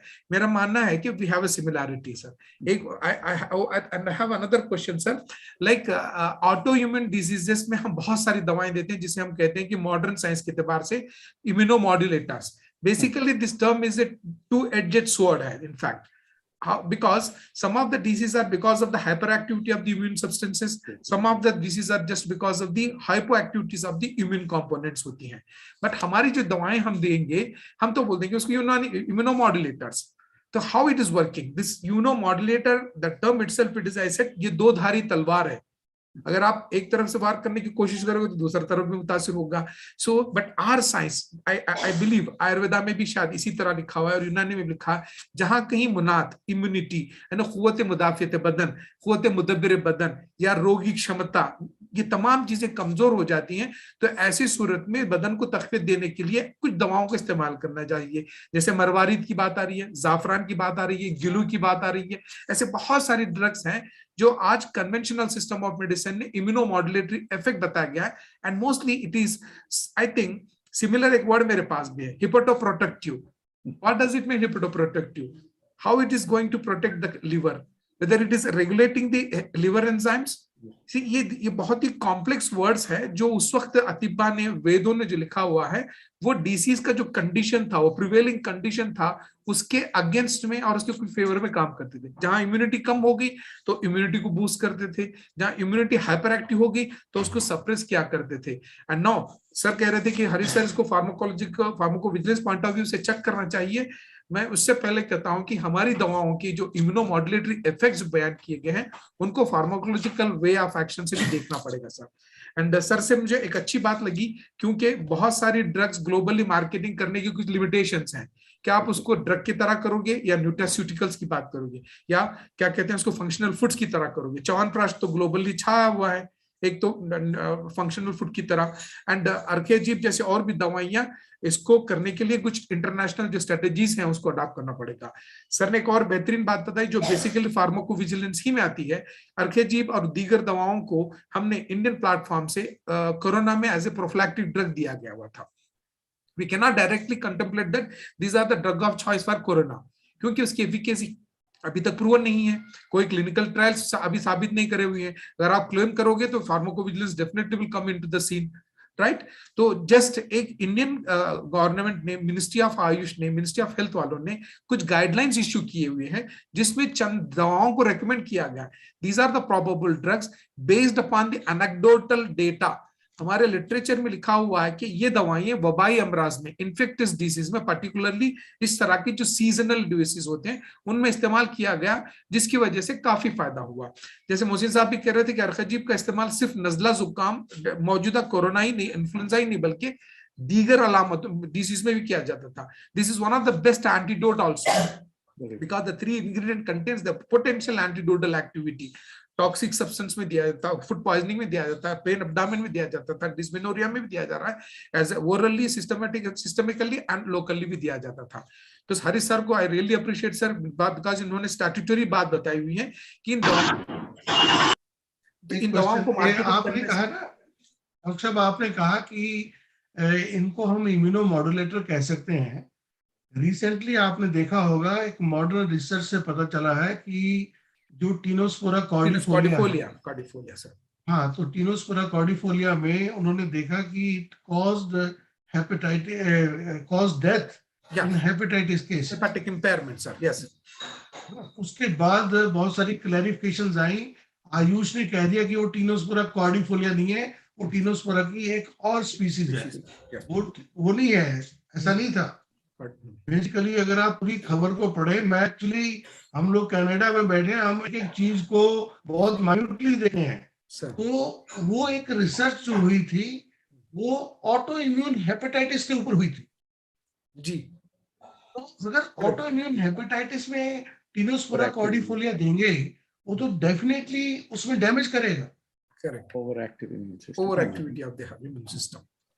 आज की उसको हम सिंपली ये नहीं कह सकते our medicines are immunomodulator. Tinospora cordifolia is a very potent immunostimulant. और इम्यूनोस्टिमुलेंट है, हम सिंपली एक लॉ को या एक अपने, because we all are now professionals, हम एक प्रोफेशनल प्लेटफॉर्म पे बैठे हैं, कम से कम हम तो इसको फाइनलाइज करें कि is this medicine is it A immunostimulant और इम्यूनोसुप्रेसिव। हम बीच की टर्म यूज कर रहे हैं लोगों को जस्ट सेटिस्फाई करने के लिए कि इम्यूनोमॉड्यूलेटर है, ऐसा नहीं है। वो जो लोग पेशेंट खराब हुए वो सच्ची न्यूज है, क्योंकि वो कई मेडिकल जर्नल्स में पब्लिश हुई है, उसको हम इग्नोर नहीं कर सकते। वो एक साइंटिफिक कम्युनिटी है इंडिया की, और पूरे वर्ल्ड लेवल पे न्यूज छप रही है। वो कनाडा में न्यूज छपी है, वो अमेरिका में छपी है कि टीनोस्पोरा कॉर्डिफोलिया के बाद पेशेंट को, हेपेटाइटिस पेशेंट्स के मरीजों की हालत बिगड़ी और उनमें कई लोगों की डेथ भी हुई। उसको हमें एक्सेप्ट करना पड़ेगा, because those patients they were of auto immune hepatitis. तो ऑटो इम्यून हेपेटाइटिस में इम्यूनोस्टिमुलेंट, हाँ, उसका एक एडवांटेज जरूर मिला कि हमारा एक एक्शन कंफर्म हो गया कि Tinospora cordifolia is A potent immunostimulant. Correct. वहां अगर हमने यूज करना है, वहां उसको यूज कर सकते हैं, वो कंफर्म हो गया है। बट उसको हम इम्यूनोमॉड्यूलेटर कह के उसको दबा नहीं सकते हैं कि जिससे उससे फिर आगे फिर नुकसान होगा। मेरे 2 पेशेंट रोमेटॉइड आर्थराइटिस के, उन्होंने मुझे कंप्लेंट किया आके कि गुड़ूची लेने के बाद, गुड़ूची घन लेने के बाद उनका दर्द बढ़ गया, क्योंकि हम लोग यहाँ पर सिंगल हर्ब्स यूज करते हैं। लेकिन आयुर्वेदा में, इंडिया में मल्टी हर्ब यूज होने की वजह से कई बार बीच में ही एंटीडोट चीजें होती हैं, हमें पता नहीं लगता है। लेकिन सिंगल हर्ब में हमें बहुत क्लैरिटी से पता लगता है कि इस दवाई का क्या एक्शन है। तो रोमेटॉइड आर्थराइटिस के मरीज को, प्योर रोमेटॉइड आर्थराइटिस के मरीज को अगर आप गुड़ूची घन सिंगल ड्रग देंगे, देन यू विल रियलाइज कि इससे तो हालत खराब होती जा रही है। तो वो इस तरीके से हमें फाइनलाइज करना पड़ेगा। इम्यूनोमॉड्यूलेटर मुझे लगता है ये जस्ट एक समाज को सेटिस्फाई करने के लिए एक न्यू टर्म हम लोगों ने एस्टेब्लिश कर ली, ये साइंटिफिक टर्म नहीं है। इस पे और विचार करना पड़ेगा। मैं पर सहमत हूं आपकी बात से भी कि सिर्फ इम्यूनो सुप्रेसेंट या इम्यूनो स्टिमुलेंट भी काफी नहीं है, there is still a gap. लेकिन उस गैप में हमें और आगे रिसर्च करने की जरूरत है कि, क्योंकि फाइनली जो रिजुविनेशन का एक इफेक्ट है, आयुर्वेदिक दवाइयों से रिजुविनेशन डेफिनेट होता है, रीजनरेशन डेफिनेट होती है, वो एलोपैथी में लैकिंग है। हमने बहुत सारी अल्सरेटिव कोलाइटिस के मरीजों में देखा कि आयुर्वेदिक दवाइयों के बाद उन पेशेंट्स के जो बायोप्सी की रिपोर्ट्स आई, उसमें पता लगा कि उनमें जो लॉस ऑफ वास्कुलर पैटर्न था वो इंप्रूव हो गया। सिर्फ पेशेंट को लूज मोशन ही बंद नहीं हुआ, उनका ब्लड अर्जेंसी, ब्लीडिंग अर्जेंसी या म्यूकस इन द स्टूल या उनके लूज मोशन, वेट लॉस, यही काफी नहीं था। उनकी बायोप्सी ने देखा उनका loss of vascular pattern improve हो गया। दैट मीन्स इन दवाइयों ने कहीं ना कहीं रिजुविनेशन भी की है, which is lacking in modern medicine. तो ऐसे ही जितने ऑटो इम्यून, सॉरी मैं लंबा मिलकर, sorry Madan ji, will talk later. नहीं, very important. So Hari ji, आपने जो बताया, हरी जी जैसे मैंने पहले ही अपने स्लाइड्स में कहा है, every herb is having lots of phytoceuticals. कौन सा phytoceutical कहाँ पे किस तरह से action करता है, this is the problem. We don't know that. तो वहीं से हमें ये प्रॉब्लम हो जाती है कि एक चीज में वो ठीक कर लेता है, दूसरी चीज में एडवांस करता है, और एक ही प्लांट होता है. This is the major issue with the herbal medicine. कि we don't have pharmacokinetics, we don't have the pharmacodynamics.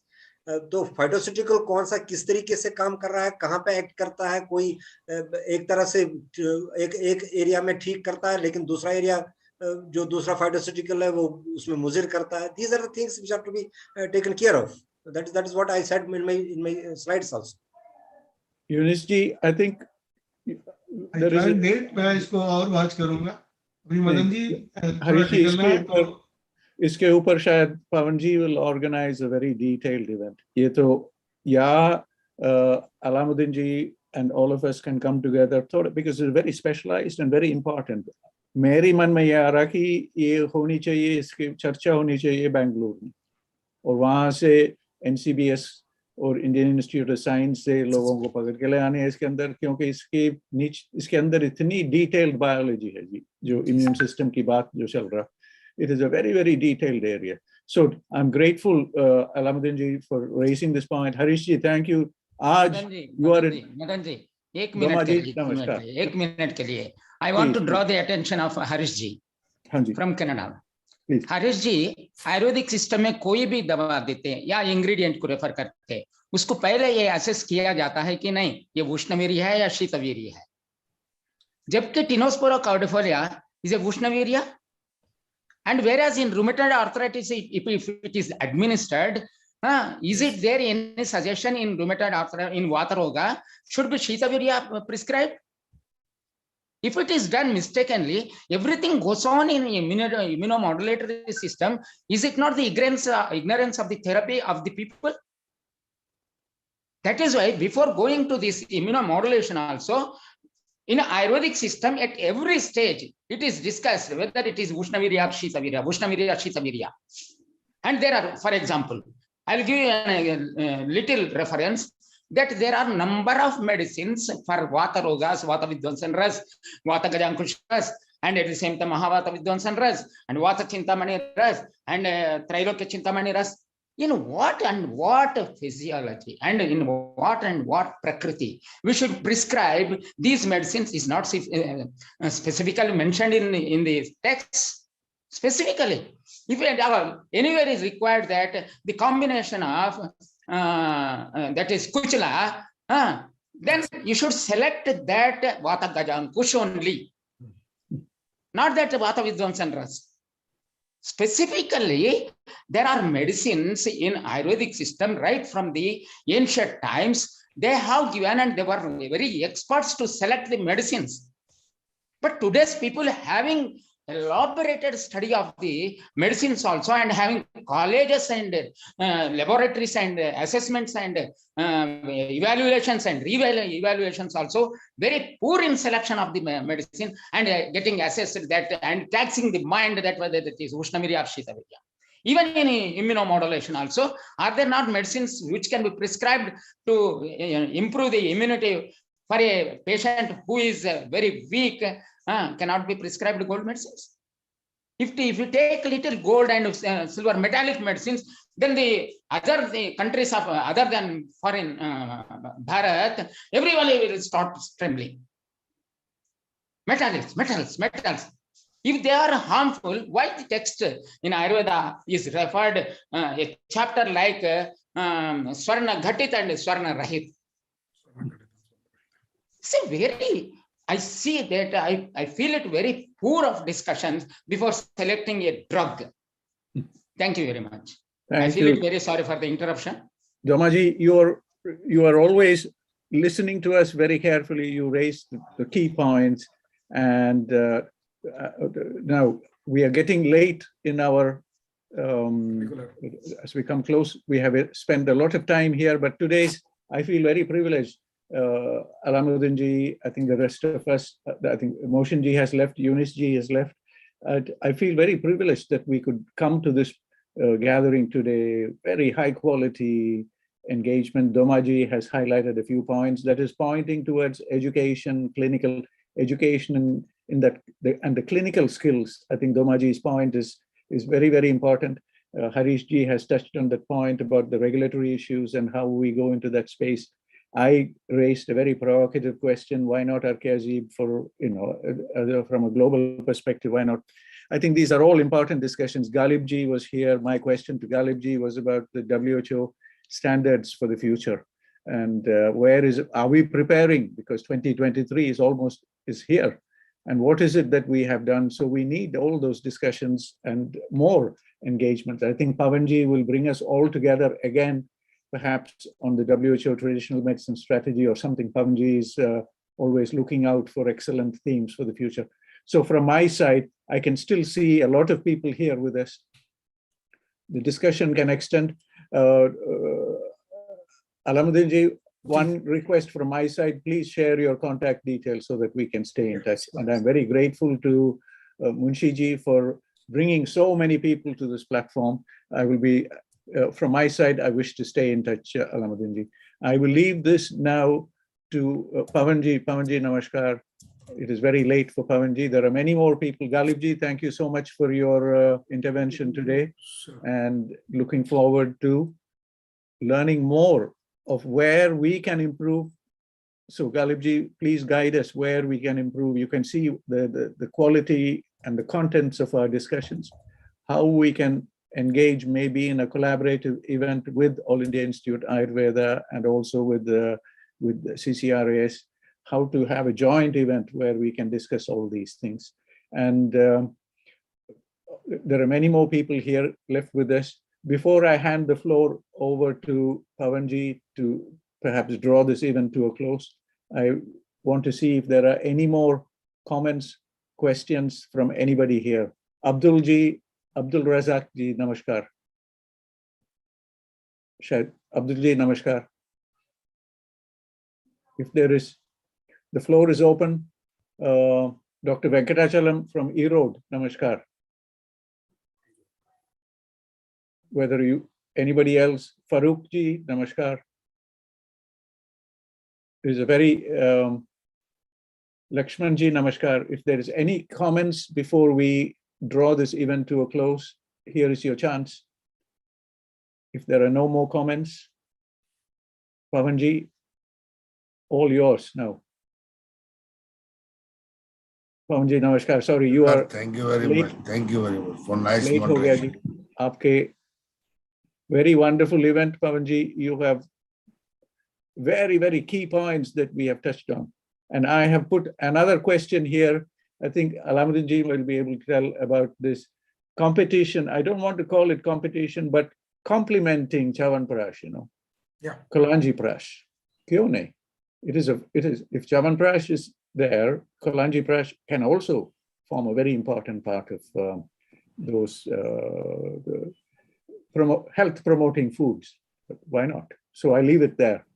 Madanji, cannot be, because the reference of Chyawanprasha is there in the text when Maharshi Chavana, of course, was in old age, and in his condition, this formula had flown in Ayurveda. But if you tell that about Kalonji Chyawanprash, leave that Chavana. No, there is no Kalonji Prash can be added. It is Naiji, it is Domaji, it is called Kalonji Prash. It is, we don't use Kalonji Prash can be.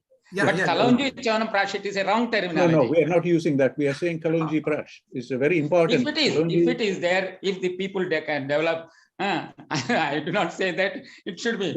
I do not know the formula, but whereas Chyawanprasha is in the name of Maharshi Chavana. Of course, and I have put Kalonji Prash, and in particular there is Hakim Saliman Khan in Mumbai. I think his is the one that the world is respecting and recognizing. Why not scale up? Why not do something? So these are my questions. I leave it. I don't know if Aleemuddin ji wants to comment on this. If there are no comments. In fact, some of our pharmacopoeia, they have included Chyawanprash as it is as one of the Ayurvedic drug. But as you have recommended, told that no, adding a Kalonji into the Chyawanprash, again, it becomes a proprietary drug. It with something like a new only. Some of the practitioners, they are doing as their own individual product, but marketing drug is not available as in today in the market, sir. Maybe again, this question was supposed to left over to Mr. Mohsinji because he's a stakeholder industrialist they can think of. But till today, as I said, there was no such a discussion about adding Kalonji to the Chyawanprash ingredient and bringing one marketable product, sir. जैसे सोना चांदी च्यवनप्राश तो बाजार में आ चुका है, बहुत सारा मिला हुआ है. There is a scope, sir. I think in future it may be evidences that कि Kalonji के साथ भी कुछ आ सकता है, sir. So, Aleemuddin ji, thank you once again for being here with us. You have, I have enjoyed आपने जो बस्ती और that is so wonderful. We want more of you, sir, in our platform. Inshallah, sir. If you can be with us whenever you have time. I know we are all busy people. You're also a very busy person, but I feel that many things must happen in Bangalore. Yeah. Bangalore mein, there is much more that needs to happen. We had Sophie ji here with us one day, and I was asking Sophie ji, how much interaction is there between National Institute for Unani Medicine and NCBS, or interaction with Indian Institute of Science, or with the Institute for Advanced Studies. And I feel we can open up those dialogues for all of Ayush systems using Bangalore. और बेंगलुरु में जी हमारे साथ है दर्शन शंकर जी यलहंका में, उनके साथ FRLST और उनके नया यूनिवर्सिटी ट्रांसडिसिप्लिनरी यूनिवर्सिटी, वहाँ भी we look forward to your guidance ji. Definitely, sir. We will be in touch. Namaste. I leave the floor to Pawan ji. Pawan ji, thank you for having us today, bringing so many wonderful people together today. I leave it to you. Sir. Thank you very much. Thank you very much, sir. Excellent. I hope every fundamental basic principles have been cleared by the honorable speakers. I'm really grateful to all and would like to communicate that tomorrow slight time difference is there due to their demand from Sweden. 6:30 p.m. IST, we are meeting for Sweden scope and practice of Ayush in Sweden. So please join with us tomorrow. Thank you. Thank you very much. Thank you all. Right. Thank you.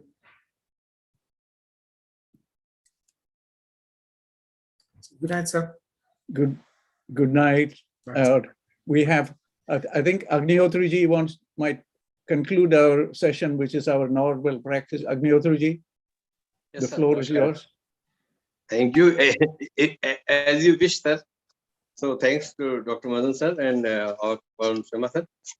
First, we will start giving our respect and regards to, along with all the speakers, to Professor Madan sir, Professor Vishnu Prasad Sharma sir, Professor Younis Munshi. प्रणाम साहब, ये दूसरे computer से shift करके बोलना चाहता था. No problem. स्वागतम. आप जागते रहिए please. Professor Mohammad Aleemuddin sir, our Professor Jagdishwar Romaji sir, Professor Vishnu Priya ma'am, and our Raman Ranjan ji, Dr. Harish Sharma ji, Sophie ji, our Professor Surya Prakash ji, he's also just gave his darshana. So great was the discussion, great was the presentation by our guest speakers, and the discussion was more than of that. First, our respected Director General, Dr. Rabinarayan Acharya ji, he touched the area where now he is interested to work, as he has occupied the senior most post. Our congratulations to him. See, so many areas are there for CCRIS to work, but I think this is the vastest area where he has to do, because either CCRS or WHO, what is the concept behind it? That the at the point of consumption, there should be clear position. means the user, the beneficiary should not be put at loss. Means either the manufacturers, retailers, prescriber, purchaser, we can't ignore the problem, so the responsibility. It's very clear that all the great speakers touched the areas of commitment with the pharmacovigilance concept, and what are the basics, the rulings, the conceptual part, the principles, the Bruddhahar, the Anupan. So many sectors were put together in today's deliberations, but where we could reach. The idea is we cannot put that anybody is making an offense or somebody is making an offense. It's not like that. And as sir, you told that who should lead. It's not a matter of leading. It's a matter of realization.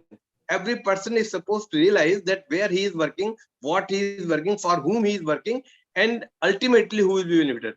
I have got one idea that even the medicine is 100% effective, pure, manufactured properly, and purchased and every quality is controlled and then being given to the person who is suffering from. Here comes the point of doses, which put forward by our sir, that dose is equally important because every individual's body has got the different tolerance. If apart from child, adult, or female, or old age. So because everybody's body is reactive, it may react to the smaller dose or even may not react with the overdose. So dosing is equally very important. And when everything is okay, still we are getting the adverse effect. It means there is something with the patient's body. We can't unnecessarily blame that our medicine is not good. We are keeping on putting an inquiry and probing. That's a different issue. That can be done even in the laboratory before using that one. But when it is fully intact, then comes the after effects or side effect. But the discussion when came after the our Sathiyarajeswaran and everybody's discussion made vital by the participation of our Dr. Galibji. He started very well. And the idea is that he put forward at least 3 project work in which Dr. C.K. Katia, who had been a very good friend of mine, completed his work. And in this way, the matter came in limelight. So still the things are there. They should be properly put forward. Our Aleemuddin sir is always there with a full commanding status that let us come the formula. Let us come the formula. As Madan sir was talking that what is that similarity of Anupan in Ayurveda and in Unani, I will just like to say that Anupiyate Anam ite Anupanam. Whatever is thing taken after taking the medicine is said to be defined as Anupan. But we have got another thing, that is Sehpan. We use Anupan and Sehpan both. And especially our honey, Shahid is very important. It is known as Yogvahi. It carries the medicine or the active ingredient of medicine to the site where it is supposed to use, supposed to work. So that is very important. I think so was the case with the Unani system also. And we had a very good discussion regarding the ARC and this preparation of Amradhara and all that. But one thing which I just made a surprise put by Dr. Harish Verma ji regarding the Vasti and Enema. You see, our Dr. Ramji is writing from Rajasthan in between the chat box that what is Vasti, what is the use of that. I think Dr. Harish Verma ji, I think whether he is here or not, because once we touched 42 attendance to this participation, but here it is hardly 13 or so. So he is very senior person, a great clinician, a great practitioner, good knowledge of the Ayurveda. I think this is a not only a silly question, but it was a testing for the platform holders that how he will react. He knows very well. The thing is, had he been put that what is the difference in between the Anuvasan Vasti and Asthapan Vasti, then it would have been a better question. as far as the enema and basti is concerned, enema, we simply can say that we, in both the thing, we use the same root.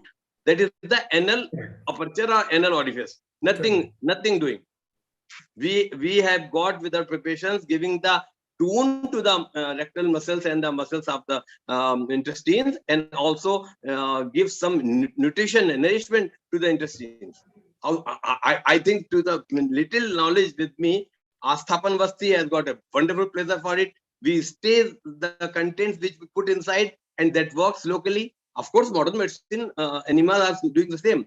We have got different. When it is a matter of Medu coast, crude coast or something, we put some Rechak, Medu Rechak, Virichan. Virichan is different, which is falling under the category of Panchakarma. But the same thing is Asthapan Vasti, Anuvasanat, it is to be elaborately understood and be used. So I think Rama is really making a something of a melodious way, that he is very nice. He is at top as far as the Panchakarma's theory is concerned. But scarcity is just that whatever he is using in Canada, especially as a single deck, that point was important.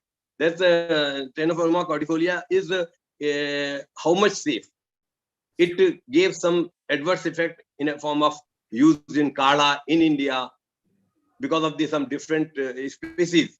And otherwise it is okay. So how it is immunomodulating, or it is immunosuppressive, or it is leading to the disorders of liver or hepatitis, or it is useful. These things are purely required for the research work, along with the availability of the species. Had there been specialty, we can proceed with the 2 modules with a MD scholar project, giving a good project, or even a MD work. He can proceed with the 2 different species, and I do hope that some work might have done. So today's journey, which we started from the speech of our Director General regarding the pharmacovigilance subject, led to lot of avenues and possibilities which are to be still researched upon. So these are my words for today's webinar. Thank you so much for providing me this opportunity. Thank you. Yes, sir. Good night. I love this. Thank you, sir. Thank you. Thank you, sir. Thank you. Thank you. Aleemuddin, thank you so much. Good night, everybody. Good Pawan night. ji. Good night, sir. Good night, everybody. Good night. Thank you all. Thank you very much.